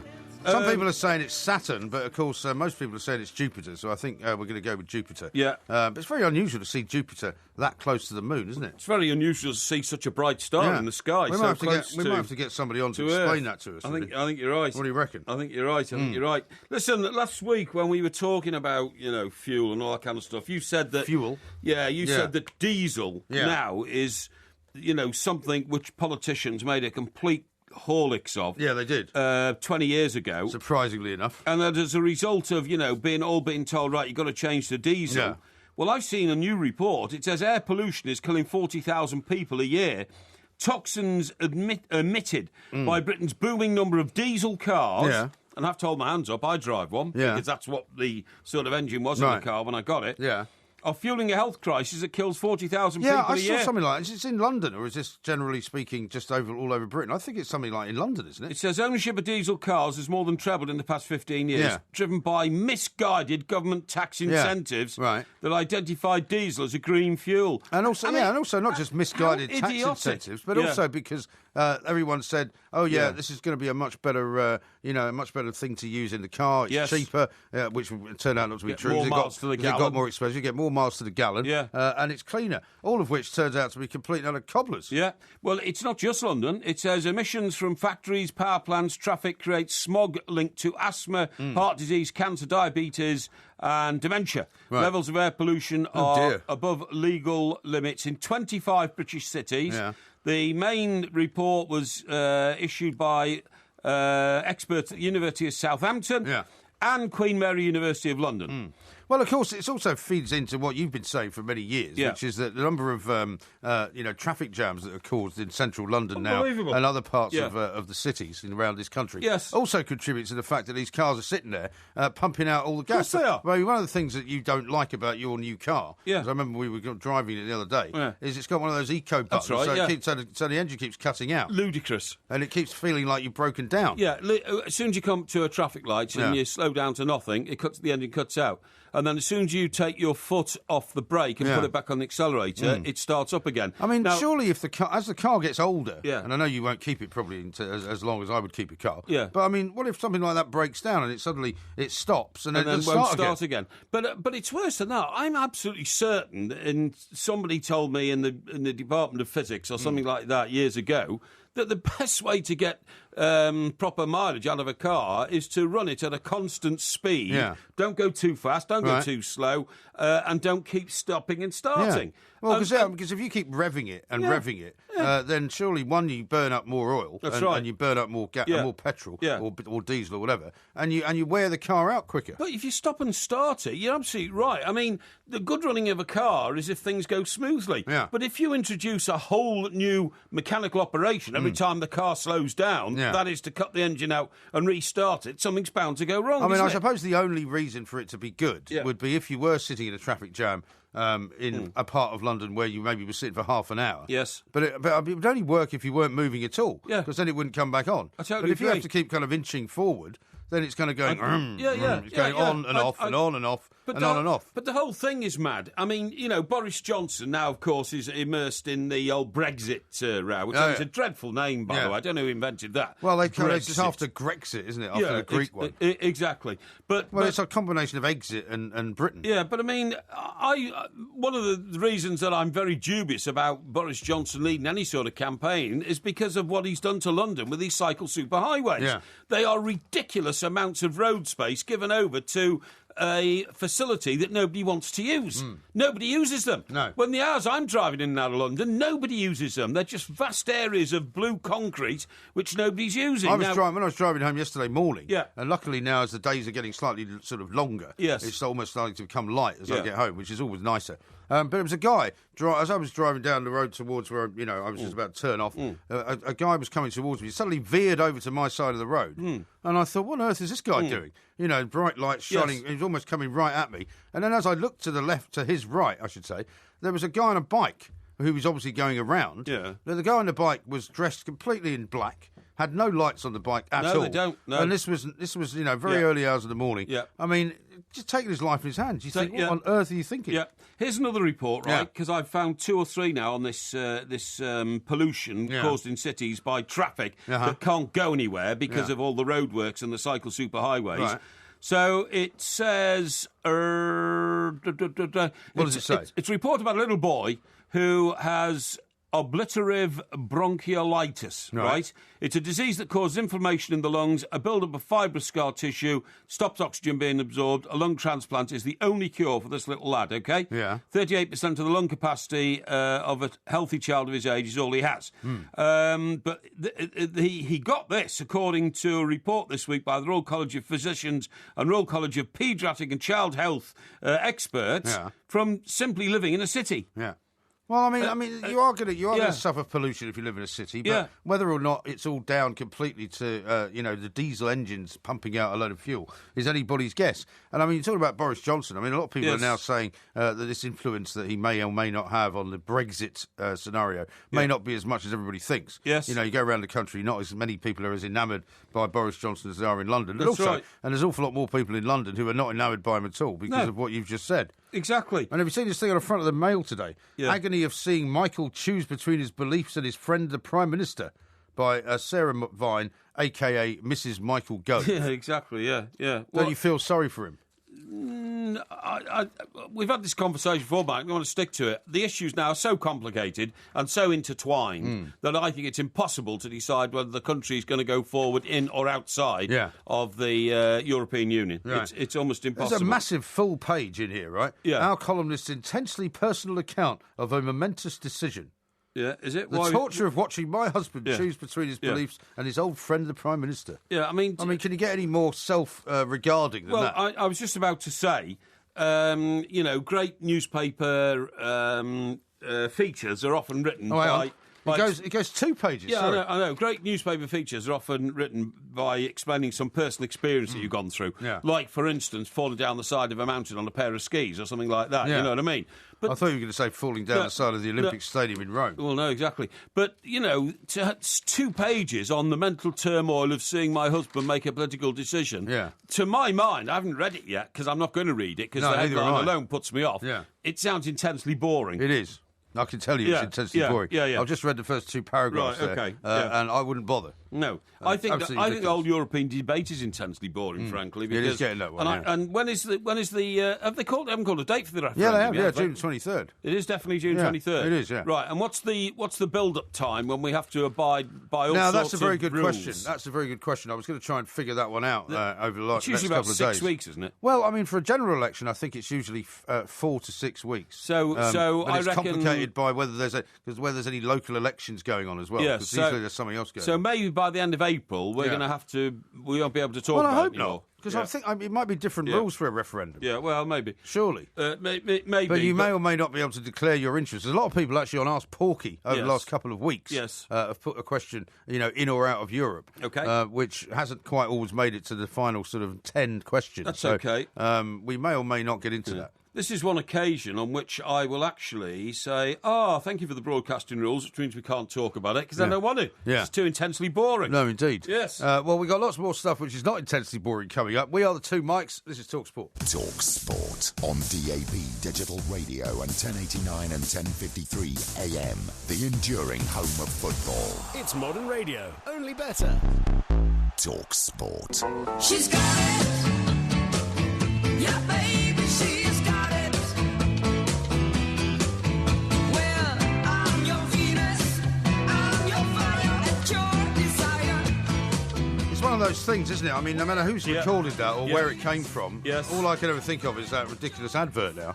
Which I one? can't believe you don't know it. It's for lady shave or for ladies' razors, Is for it? shaving legs No, and I things. can't, And actually. I can't. they all run about. I'll tell you what I was really upset about the other day. Yeah. I mean, he's only been dead very long, but there's a David Bowie song now being used for a Toyota advert, Changes. Have you heard that one? I have, actually. And And do you know what? I wonder whether whether I'm just noticing it for the first time, or whether it's just happened.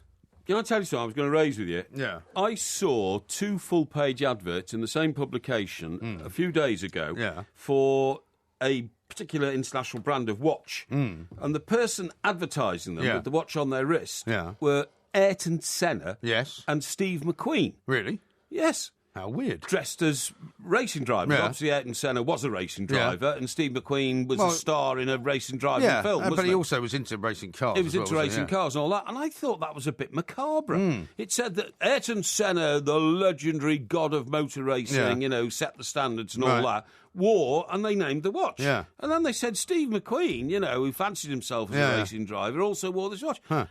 And was it sort of a sepia-toned picture to make it look like it was in the past? No, the picture looked as though it could have been taken yesterday. Really? And I found that rather spooky, actually. This is Talk Sport. We are the 2 Mikes, and of course there will be a podcast coming out a little bit later on. We've got to figure out what the Porky quiz should be on, I suppose, at some point during the course of this hour, perhaps, if you'd like to. Yes. But I don't know whether you've given that any thought this week. Yes, give it a bit of Quite thought. a lot of people thought you did quite well on Sir Francis Drake. Oh, yeah, very impressed. Yes, very impressed. Yeah. Well, it's seafarers, you see. Yeah. Me and seafarers. Is it one of those when sometimes it's worth looking up to see if it's some kind of anniversary of something going on this week? Indeed. Which might be the case. Yeah, I'm sure we can find something Although on you that. did say the Kennedys was an expert subject of yours yesterday. Yes. I don't think we've done the Kennedys. Have we not done the Kennedys? No. I don't mind doing the Kennedys. Do you want to do the Kennedys? I mean, hang on, excuse me. Let me just refer to my journal for Refer to your journal. I'll read you a couple minute. of things out here while you're looking at that. Scott from Grimsby says, Shocking Blue were a Dutch band, and Nirvana's first single was a cover of their song Love Buzz. I didn't know that. Love Buzz? Yeah. Not aware of Love Buzz. And Simon in Ledbury says, what was that Train record you played? And who sang the original? Well, it's by a band called Train. Yeah. And I'm not sure who sang the original. I think that is the original, isn't it? This is the original, is it? Yeah. I don't think there's another one. Right. Now, on this day in 1582, Pope Gregory XIII published a papal bull. You know what that is? A papal what? Bull. Bull? Bull, yeah, papal bull. That's like a bulletin, isn't it? Yeah, a bulletin, yeah.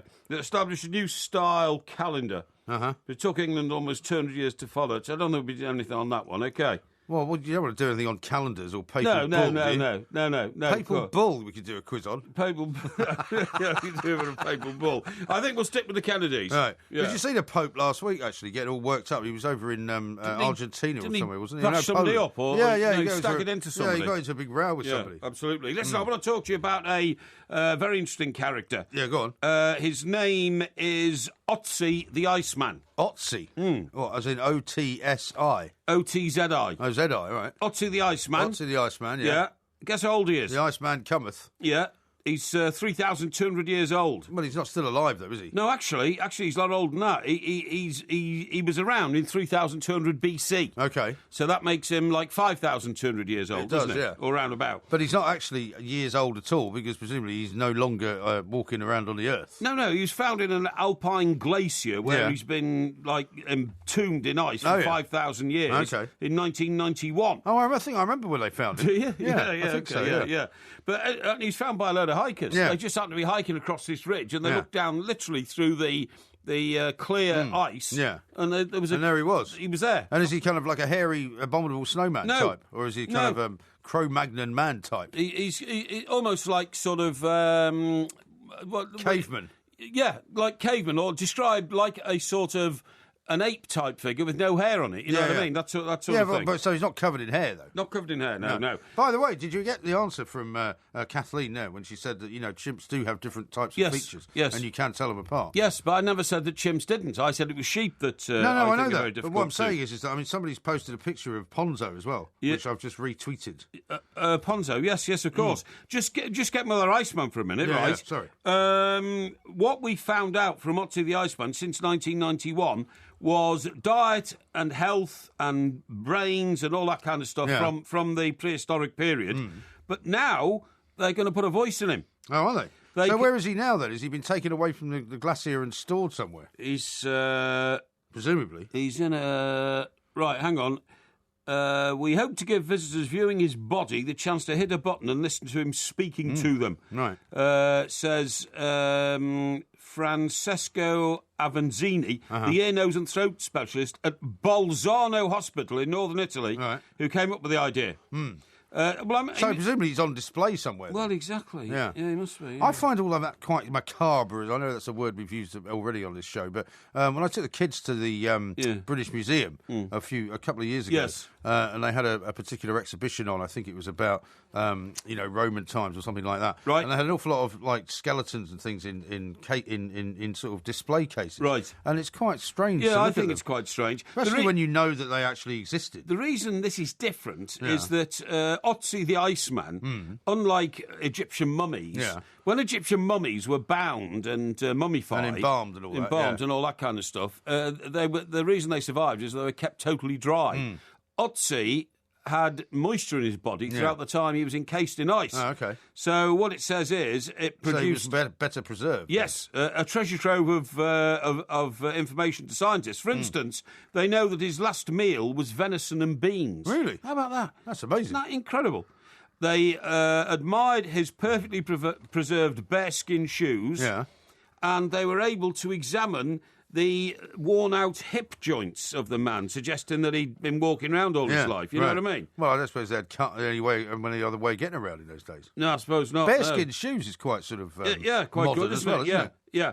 A scan was used to calculate the exact dimensions of his vocal tract by measuring the space between his vocal cords and his lips, which modulates the sound coming from the vocal cords through the mouth. Right.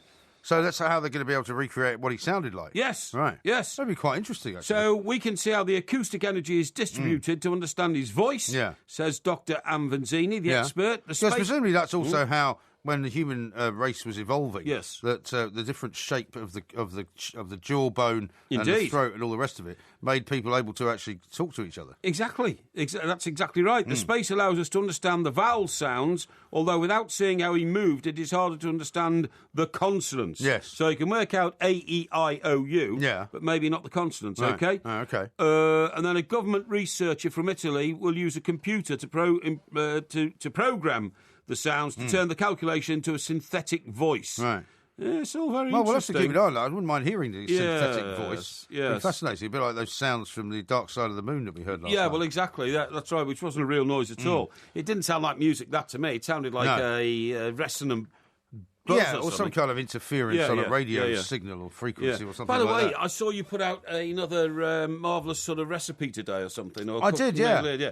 I hope you don't cook with olive oil. I do. It's going up 50% in price. Is it? Yep. Well, funny you should say that, because at the moment, the bottle of olive oil that I just bought was half price. Really? So I was able to get it's close on, I think, about a litre of it. No, it's for going to be about £3 instead of £6. It's going to be double price, mate. Yeah, olive oil bought in the last 4 years has been cheaper, but now a drought in Spain in the outbreak of Xylella fastidiosa disease. Yeah, I hate that. Xylella fastidiosa disease. Right.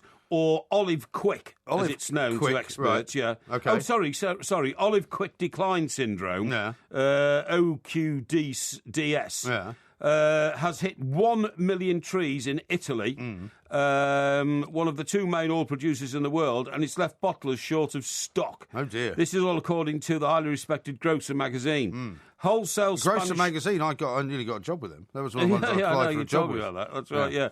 You couldn't even get a job with them. Well, I got down to the shortlist. The shortlist, yeah. What to Chief do? reporter of the Grocer magazine or something like that. Stuck a few shelves. Well, no, you have to go around to all these kind of food shows, and you'd have to go and talk to loads of people from the various grocery kind of associations. Yes. Absolutely. What's wrong with that? No, that's good. Yeah. No, I can see you being very kind of dismissive of it. Well, I mean, I have only worked for newspapers, starting with the Chester Chronicle. You call them newspapers. Working up through until the top one. The Daily Express was the most famous newspaper in the world when I worked for it. Was it? Yes. And then after you left, it was pretty much destroyed. Well, it went into decline Yeah, as it soon did. as I left. That's what I'm saying. Yeah, exactly. So what did you do to it while you were there? No. I tried to challenged save it. its credibility. Tried to save it, mate. I don't think so. Coming up next, I'm going to tell you what you can do with yourself when you get worked up about something, right? Okay. There's an anger room I'm going to send you to. Oh, excellent. Yeah, this is Talk Sport. On digital radio and 1089 and 1053 AM. Talk Sport. Some great games actually coming up this weekend. We'll be going back to the old Selco predictor to see what is what. No great game for me, though. Why? Well, because we were due to play Liverpool. Yes, it got cancelled, didn't it? So when will they, because of the League Cup final? Right? Yes. So when will that be rescheduled then? Have to be a midweek game, I would imagine. Really? Yeah, well, They wouldn't want to play a Merseyside derby in midweek, would they? Yeah, I've been to loads of evening, midweek Merseyside derbies, and they're very, very charismatic. Very feisty. Very feisty and very, I suppose they might be. full of fire and thunder, you know what I mean? But, I mean, given that you still don't know yet when Everton are playing Chelsea in the FA Cup. No, we don't. Basically, you've got 2 games, which must be driving you insane. Yeah. Without knowing when they're going to be. Oh, John, I can see that you're, stress. It's stress. Well, this is what I've got for you, right? The anger room, which is an idea that was came out of Texas in 2008, right? Right. Basically, what it is that you can go to the I Need a Break package. Oh, yes. Right? And they're taking it all around America. They might be taking it around the world. Right. It gives you up to 5 minutes of smashing things for £18. What sort of things? Well, you go into it, they give you this room that you can go into, and they hand you like a baseball bat or something. Yeah. And because you're feeling very pent up and you want to get rid of some aggression, you just start smashing the place up. No, but what's in the room to smash up, Well, I mean? I'll tell you. I mean, basically, it's a room which is probably the size of a little waiting room, right? Yeah. They give you safety gear. Yeah. They give you goggles. And you can pick your favourite rage-inducing music. And in the room, there's things like maybe a computer screen. There's a sort of a bit of a desk there. There's some crockery. Smash up the furniture and everything. And you can just basically smash it all how up. much you pay for this? Well, I've just told you, £18 for the Need a Break session, for the Lash Out session, which gives you 10 minutes. Yeah. Or you can go for 25 minutes, which is a demolition session, Yes, yeah. and that costs £75. Well, I'm sorry, but this is utterly ridiculous. I mean, here's a picture of what it looks like in the final analysis. There's a couple of mannequins there you can whack around. There's all kinds of things to break. I tell you what, anybody who subscribes to that should seek mental treatment immediately. Right. And anybody who's offering the service should be arrested. No, I don't think so. It's utterly ridiculous. No. It's encouraging people to be aggressive and nasty and brutal and enjoy the feeling of destroying things. Well, because the feeling... disgraceful. Well, Where is this? Is this in America? It's in America. It's touring America at the moment. And they've got pop-ups happening in LA and New York and Chicago. It's disgraceful. And they're already sold out. Shouldn't be allowed. It's all taking place in March and April. No, shouldn't be allowed. Yeah, honestly. but I'm sure. I mean, you must have, in a fit of pique, smashed things.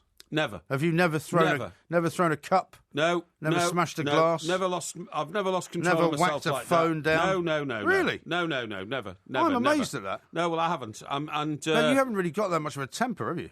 Well, I don't know whether I have or not, but I think that's ridiculous. Well, I've never really around. seen you lose your temper. I mean, do you know what? That is outrageous. Why? That's going to give people a facility to wield a baseball bat and go around smashing things up. Because what they'll do is, the next time, they'll pick up a baseball bat and they'll beat somebody to death with it. No, they won't. It should be banned. No, it should but be that's absolutely banned. No, but you see, you got it wrong end of the stick, if you'll pardon me saying so. Because what it means is that what you're doing is you're controlling people's aggression and saying, No, you you're can not walk controlling it. Go into this room. Let rip with the aggression. It's But disgraceful. you go into this room, and by the time you walk out of the room, you're not aggressive anymore because you've taken it all out. I don't agree. Do you know what I think will happen? No. I think we'll say, golly, I enjoyed that so much. I'm going to do it again, next week. Except that I can't afford to take the time off to come here, so I'll just pick up a baseball bat and go and smash somebody's house up. No, but or smash my girlfriend's bedroom up or something. But that's exactly why people will be wanting to do it because there's no collateral damage caused to you or your property, or your friends or your family, and you don't have to worry about the cost of replacing anything. That will have a terrible consequence. I think it's a great idea. I think it's shocking. I mean, everybody sort of takes the mickey out of John Lennon because he got into baggism. But what happened? What's baggism got to do with it? Well, I'm telling you, I'm primal therapy. Yeah. Primal therapy was about screaming, right? So you went into a room, we didn't take a baseball bat, and you literally rolled around on the floor screaming to get rid of all your inner demons and aggressions. But if you feel better for doing it, then what's wrong? I think smashing up any equipment or wielding a baseball bat is ridiculous, and I'd have it banned. No. I would literally have it banned. I think you're absolutely wrong about that. Because, I'm amazed that you haven't, had some kind of road rage incident. Never. Or nothing in your life where you have ever lost your temper. Well, have you? Yeah, well, go on, what have you smashed up? Well, then? I've smashed up a few things. I remember having a row with my ex-wife years ago. Yeah. When we were living in Primrose Hill. Yeah. And we'd been out to some dinner party. And she was frustrated the hell out of me. And I chucked a glass. Yeah. Which was not aimed at her, but I sort of threw it against what I thought was the wall, but it hit the window. Yeah. Smashed the window. Yeah. I had to get somebody to come around the next day and fix the window. Well, it went through the window. Well, no, it just kind of cracked the window. Oh, I see, which I wasn't expecting it to do. You see, the intoxication was involved I've smashed the odd plate. No, I've never smashed anything. Sometimes just by throwing it a little bit too sort of smartly into the sink. I've never smashed anything, and I wouldn't want to, and I, it just appalls me that sort of thing has now become a sport, which is basically what this is. Well, no, but terrible. It's meant to reduce the likelihood of somebody doing it in real life. That's the whole point. No, it's not. It's likely to encourage people. If people go and get drunk once, they always say, oh, never again, and then they go out and get drunk again because they like the feeling, and that's what's going to happen with this ridiculous exercise. I don't think so. I would honestly have it banned. I will campaign to make sure it's not brought to this country. Why? Because it's you always ludicrous. want something banned. It's ludicrous. No, you always want something banned. No. Surely it's about the freedom of the spirit. And more than likely, if somebody has got a tendency to actually do it in real life, then it's better to have them do it in a private room where no problems are ever going to be had. You encourage them to do it. And if you say to somebody, right, feel free to take this baseball bat in your hand and smash all that stuff up, it only costs you $75, that is outrageous. It's tantamount to saying to somebody, right, come on, you want to get rid of your aggression, for $100 you can punch that bloke in the face. That's what's happened next. Well, Bang, no, it won't and be. punch him in the face. No, it'll be like going to a gym and say using a heavy bag. I mean, you must have been in a gym at some point or other in your life, Not right? at all. And the old boxing heavy bag. No. and when you punch the heavy bag, after a while, you are, apart from being completely worn out, you feel as though you're actually quite calm. I'm sorry, I just can't. I couldn't agree less. But surely the alternative is that you walk around all pent up with all sorts of frustrations. Well, you get rid of them in other ways. Well, you either talk them through, or go and see a therapist or something. A therapist? Yeah. Well, you're actually telling me that you would sooner go to a therapist. I can't imagine you go to a therapist. I've never been to a therapist. No, actually, but I can't imagine why you would want to. Well, I don't get these terrible rages you're talking about, and have to find a way of getting rid of them. No, it's not about having a terrible rage. I tell you what does outrage me. It's about getting something cathartic. Do you think that? I tell you what does outrage me. Do you think mobile phones should be banned in restaurants? No. I do. I don't think anything should be banned. I do. No. I mean, I'm completely opposite to you. You want everything banned, right? You want everybody. You do. You want everybody to sort of adhere to some form of behaviour which you have dictated, right? Yes. I'm much more kind of, I would say, libertarian about these things, and I would rather that people behaved in a way where you didn't have to make those kind of rules at all. Yes, but what I'm saying is that when I say banned, I mean there should be a rule that nobody else should be allowed to invade the privacy of your thoughts in an enclosed space where you are paying for a service, i.e. like a bar or a restaurant. Well, a lot of restaurants have the rule that they ask people to keep their mobile phones in their pockets. That's what I'm saying. And to switch them off. That's fine. Well, that's a good thing, don't you think so? But that's fine. But I'd much rather they did it that way than to suddenly come up and go, put a sign up which says mobile phones are banned. It's a bit like when you see a sign in somebody's driveway, please do not turn your car here. Yeah. All I want to do is turn my car there. Yeah, but if I hadn't seen the sign, I wouldn't have bothered. Yeah, but at least you're only, bothering the person who owns the driveway. In a restaurant, you're bothering 40 or 50 other people, and therefore it's just crass and terribly selfish not to abide by that rule. You've never answered your phone in a restaurant? If I do, I get up and I walk outside. Yeah. Well, that's what I do. I do that in a bar. I don't want to. In fact, I don't know why anybody would want strangers and assorted company to be a part of their conversation with somebody. Well, has something happened that you haven't told me about? I mean, when did you get last, having your space invaded by somebody on the phone? I don't allow it to happen. Well, you don't allow it to happen? Well, if it rings and I'm in private company or I'm in public company or I'm saying the last time it happened to you, not by you. Well, I can't remember. In a public area. Well, what are you getting worked up about then? I just go outside. I'm not getting worked up. I'm getting worked up about this. Absolutely. Yeah, I'll tell you what I saw the other day. I've just remembered now. Yeah. A ridiculous survey talking about your anger management and all that, which warns that if you drive while you're angry or upset, you're 5 times more dangerous than using a mobile phone at the wheel. I'm sure that's true. But isn't it the most obvious survey that's ever been undertaken? Well, that's what you specialise in, reading out obvious surveys. No, researchers monitored more than 3,500 motorists with cameras, microphones and sensors recording their every movement to find out they're highly dangerous when they're up and angry. Well, they are. That's why people are suffering from... ridiculous statement, of course you are. Yeah, but, I mean, some people are not as clever as you. They don't realise that that's what's going on. And if they suffer from road rage, then they shouldn't be driving at all. Yeah. That's part of the problem. I totally agree. Yeah. Now, we've got Ask Porky coming up next. Yeah, indeed. This is Talk Sport. Talk Sport on DAB Digital Radio and 1089 and 1053 AM. Freedom for sport. Can we kick it? Yes, we can. Talk Sport. When I was younger, so much younger than today. Talk Sport, we are the two mics. There will be a podcast coming out a little bit later on. That music signifies that we have reached that time of the week when it's Ask Porky time. And he is here to help, of course. Any kind of problem that you need solving, whether it's just a question about personal hygiene, a question about etiquette, perhaps, or indeed something financial or something long-term about your life. This is where to get it all sorted out. We're going to kick off with Rob on Twitter, who sent this in. Please ask Porky this. If he had to go on a TV quiz show, past or present, what would a man of the people choose to go on and why? Well, TV quiz shows have never really appealed to me that much because I think they are staged. And particularly when I see that one, Have I Got News for You? And I've spoken to so many people who've been on it, and you see how premeditated it all is. Yeah. They're not just witticisms that come out. Yeah, they're not just, oh, what a funny line. Oh, what a funny line. They've been prepared for ages. Yeah. And there are other shows like that, like Mock the Week and all that kind of stuff, right? Yeah. However, if I had to go on a quiz show, it would definitely have to be Mastermind. Yeah. And the reason is because although I would be fighting, along with the best for the general knowledge quiz, I always get at least 75% in the general knowledge quiz say. when I sit there on my couch and watch it at home, and I'd make sure I did a subject in which I'd get nearly 100% in my chosen subject, which would be the Beatles. Oh, OK. So that would be your specialist subject. Excellent. Yes. Paul from Leicester has texted this one into 81089. After 2 divorces, how do I convince my girlfriend of 5 years that I'm not a serial Rogeriser? Getting divorced and serial Rogerising isn't necessarily the same thing. Now, if you got divorced the first 2 times because you were caught out in serial Rogerising capacities, then you have got a problem because your wife is never going to trust you. How many times do you see a wife who has been cheated upon warning the new woman who was the mistress, don't worry, love, you weren't the first and you won't be the last.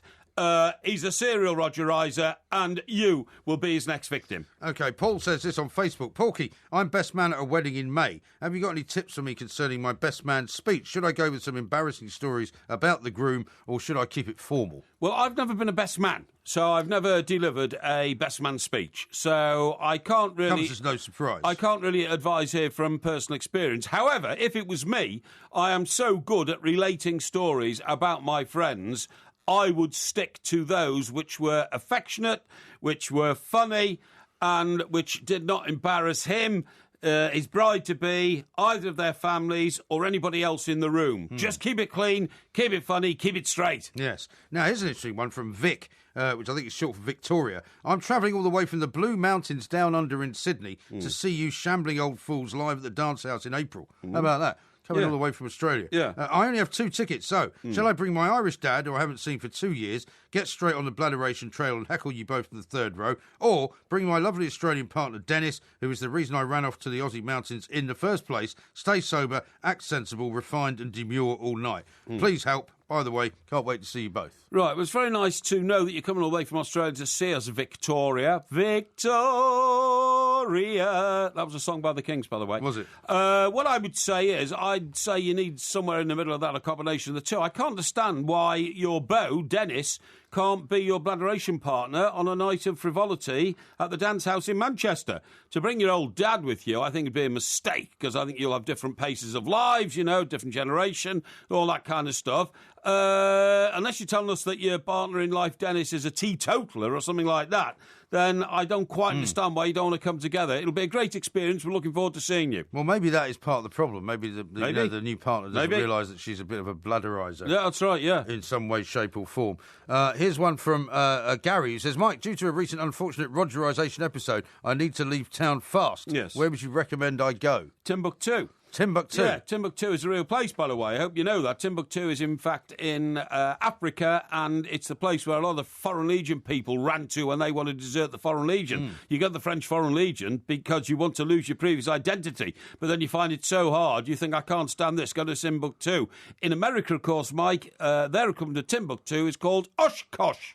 Oshkosh? Oshkosh. Yeah, I thought that was in America. It is in America. Okay. I said the American equivalent to Timbuktu is Oshkosh. Oh, I see, OK. Yeah. How about this from Mark? If you could replace MG as co-host for one night, who would you replace him with? That would be difficult. You know, despite all our various ups and downs, we do have an understanding of how each other's mind works. So I think the real answer to that is that if we reached a stage show one night, which will probably happen, and he was too bladderated to get on stage with me, or I was too bladderated to get on stage with him, we just have to go it alone, because you've got to face up to things in life and just do it. Yeah, very, very difficult one, that, isn't it, to answer. How about this one from, where are we? From John. It's on Facebook as well. He says, Porky, my wife has been ignoring me on Facebook since Valentine's Day. In anger, I have unfriended her. How can I get her to accept my hastily sent friend request before she realises she is no longer married to me on social media? Hang on, is this these two parted or not? No, they're not parted, but I think what he means is that they've had some kind of a row, and because she's been ignoring his sort of comments on Facebook, right, he's basically defriended her, which means that she is no longer his still friend. in the same house as Man and Mark. I think so, same roof as Man and Mark. But I think she hasn't discovered that he's defriended her. I would just get your act together here. This is another one of the problems of social media, right? Yeah.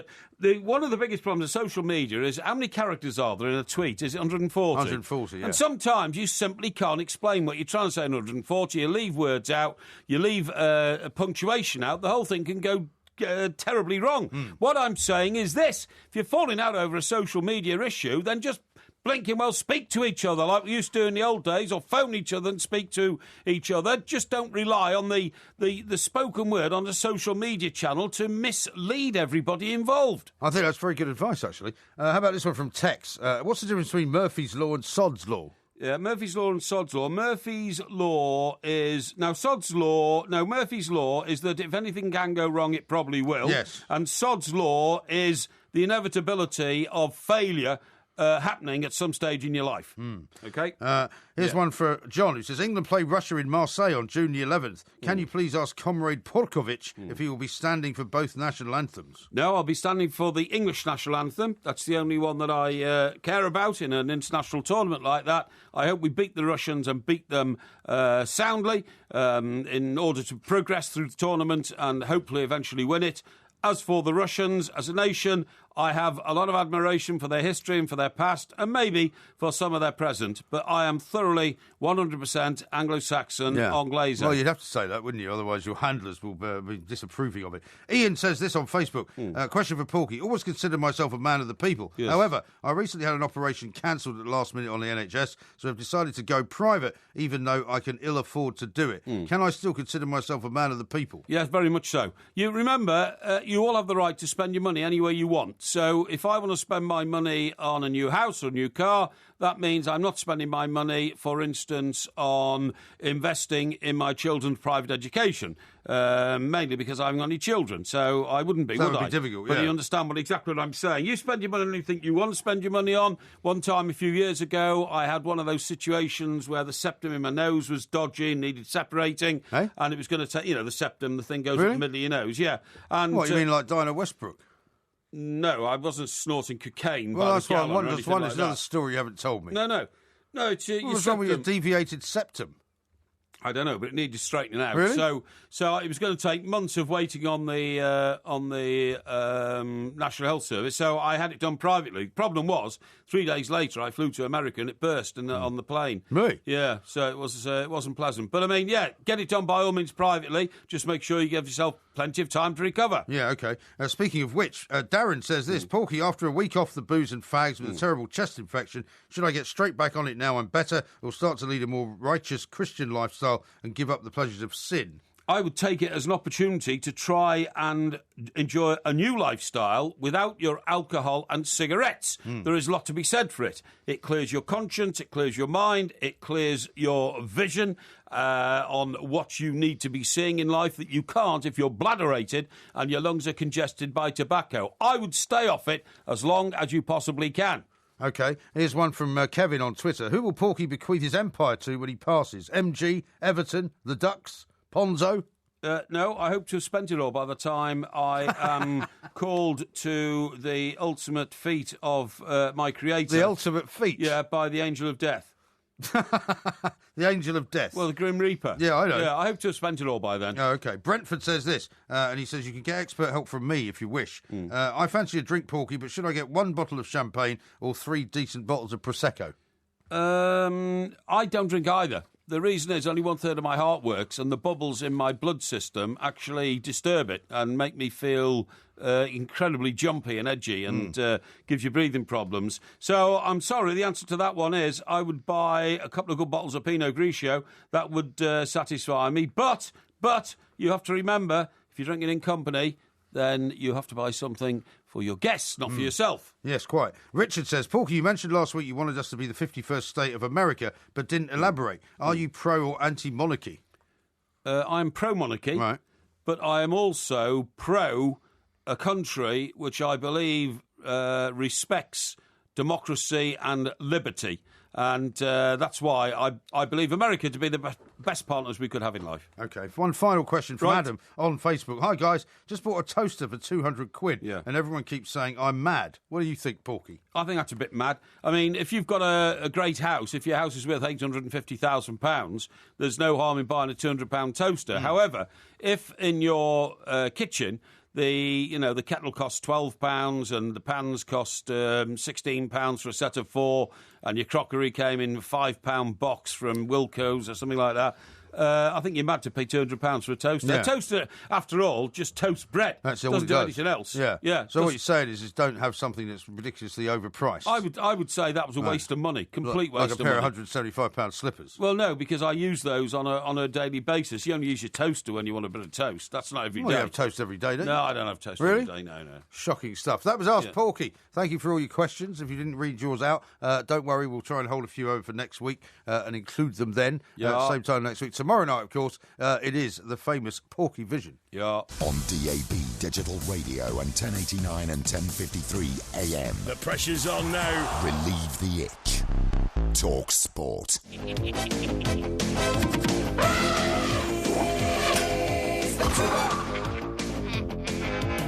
Does deep in Africa. Remember those Ace Ventura movies? They're very good. I can't stand Jim Carrey. Can't stand Jim Carrey? I just can't stand him. Why not? I think he's a complete charlatan. He's very talented. I don't think he is. I think he uses his face. Which ones of his films have you not liked? Which is the one where he wraps like a dead animal around his neck or something at the bottom of the stairs? And Well, that's Ace Ventura. Is that his, when he plays the pet detective. Pet detective, right? Yeah. And then there's another one. Well, there's two of them. There's When Nature Calls, which is the second one. Okay, and there's another one where he's driving along in a car near to the start of the film, and he opens the glove compartment, and there's like hundreds of parking tickets. I think it's the same one. Is that the same one? It? Is it? Oh, I don't know. Anyway, it's the only one I've seen in that case. Right. I think it's opens. But The Truman Show, you must have seen. Have you not seen that one? That was really good. No, that's where he plays this guy who lives effectively in a television show, but he doesn't realise he's in a television show. Oh, really? Good. That sounds complicated. Plot. Yeah, it's a really good film. Yeah. Anyway, look, the reason we're talking about that is because I've become aware. Of the fact that one of the booming industries in this country is literally pet detective. And the reason is, I do a lot of walking, right? Only 1/3 of my heart work, so I try to keep it in good shape by walking a lot, right? I've heard that. The more you walk in sort of semi-rural areas, the more these days you see of these signs nailed up on trees saying missing cat. Yeah, right. Or missing dog or something like that. Well, it's a terrible thing if you have a pet and suddenly it disappears. Yeah. But nothing worse. Anyway, apparently it's as a result of the fact that so many animals now go missing. Yeah. The whole industry's grown up around it. Now, apparently, it was highlighted by Abby Clancy recently. The model and the wife, Peter Crouch's wife. Yeah. And her cat was called Maggie. Ginger and white cat went missing from their London home after searching proved fruitless. Abby Clancy turned to the UK's only pet detective service, this was a couple of years ago. Yeah. And they located Maggie safe and well in Camden, miles from the Crouch family home. Well, how did they do that? I mean, what you want to know is how they did it. Right. Now, I looked into this because they do it the same way that human detective works. For instance... but it's a bit different, isn't it? If you're looking for a person, there are people that you can go and talk to about the person. Leo, this is the standard plan. The day before the search will be spent on preparatory work, OK? Yeah. You look at detailed maps of the area, ascertaining whether any permissions will be needed to go onto other people's land to search for the pet. OK. A briefing is held with the owner, and details are given of the last sighting of the pet and its usual habits, when it goes away. Yeah. With modern technology, recordings are made of the owner's voice, which are played out constantly during the search, OK? Right. You begin from the place of the last sighting and work outwards. Garden sheds, outbuildings and undergrowth are all religiously searched, OK? Right. But how far did they have to look before they found this this was 3 miles away. Well, see, that's incredible. I mean, if you think about the radius of something like that, right? Yeah. So you're not just going out in one direction 3 miles. You're going out 360 degrees in 3 miles. Yes, that's right. That would take forever. Yeah, it would, Wouldn't it? Yeah, I agree. I mean, that's like me, say, looking for you.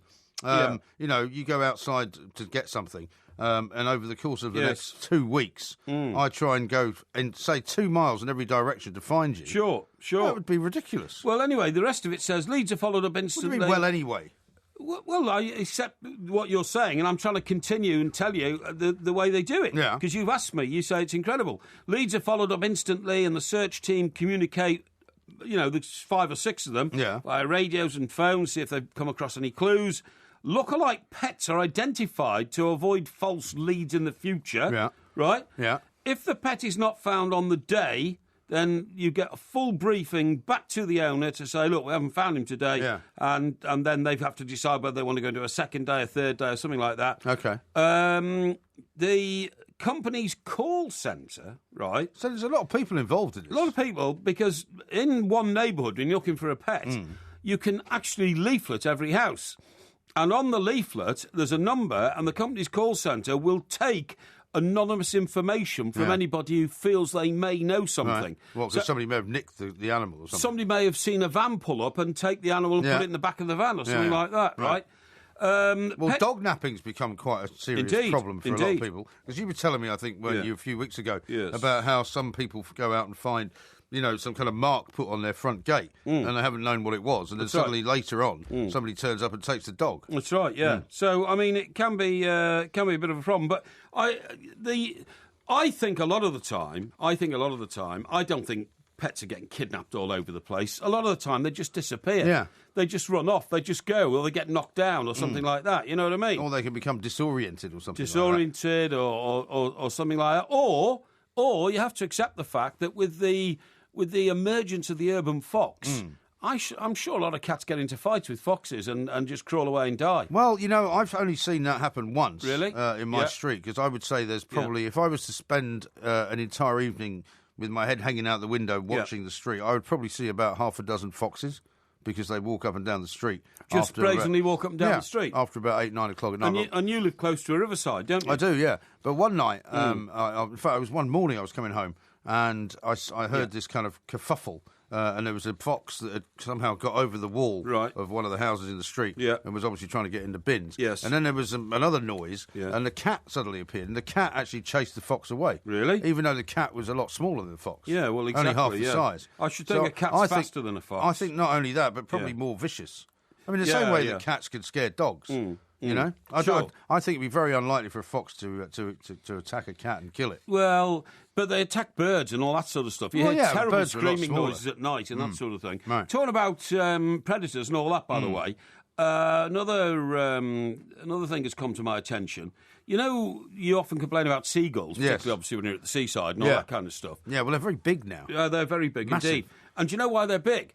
Because they eat so much. Well, yeah, but seagulls are so bright that they realise that the pickings at more affluent towns are greater than at poorer towns. So you don't see hardly any seagulls in Blackpool anymore. Really? No, because I think they've all come to Hastings. Well, they might have come to Hastings. There's an awful lot of them there. Or they might have gone to Lytham St Anne's, which is next to Blackpool, because the standard of living, and I'm not in any way putting down the people of Blackpool. I love Blackpool. Thank goodness. I think it's great. It's one of our great... I think we'd have to add it to the list of places you've slagged off. But the standard of living, for instance, in places like Bournemouth, in Hastings, and even maybe Southport up in that part of the world, near Blackpool, is so much higher that the seagulls are bright enough to realise that the pickings from bins, from litter on the... Not litter, but isn't there an issue as well? I mean, food and all that, say, for example, on the pier side is greater. But if a place is a bit run down, and people are sort of discarding their fish and chips and stuff, isn't that more likely to happen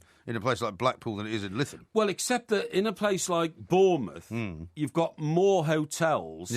which are of a better quality than maybe the sort of B&Bs you might get in, for instance, Margate. Yeah. You see what I mean? And they're probably producing more food as well. Of course they are. That's throwing what I'm more saying. food away. Of course they are. That kind of thing. That's exactly what I'm saying. Yeah. And big containers, or whatever you want to call them, disposal bins of food are there all over the place. Yeah. And the seagulls are so clever. So lots of seagulls, lots of sort of gangs of seagulls, or whatever you call them, you know, like families of seagulls, will have moved quite deliberately from towns in the north of England, like Blackpool and all that, and gone to southern towns. Yes. Well, I suppose that's probably likely. Yeah, absolutely, absolutely. They seem to prefer it where the standard of living is better, because there's more waste, basically. Yeah. People who are more affluent waste a lot more because they can afford to. Yeah, true enough. Yeah. Seagulls are a great blight on the nation, I have to say. They can be. We've got very little time left, but what time we do have left, we'll give you some news coming up next on TalkSport. On DAB Digital Radio and 1089 and 1053 AM. A terrific performance. Turn of pace and eye for goal. Shout about it. TalkSport. I don't want to die in a nuclear war. I want to sail away to a distant shore and make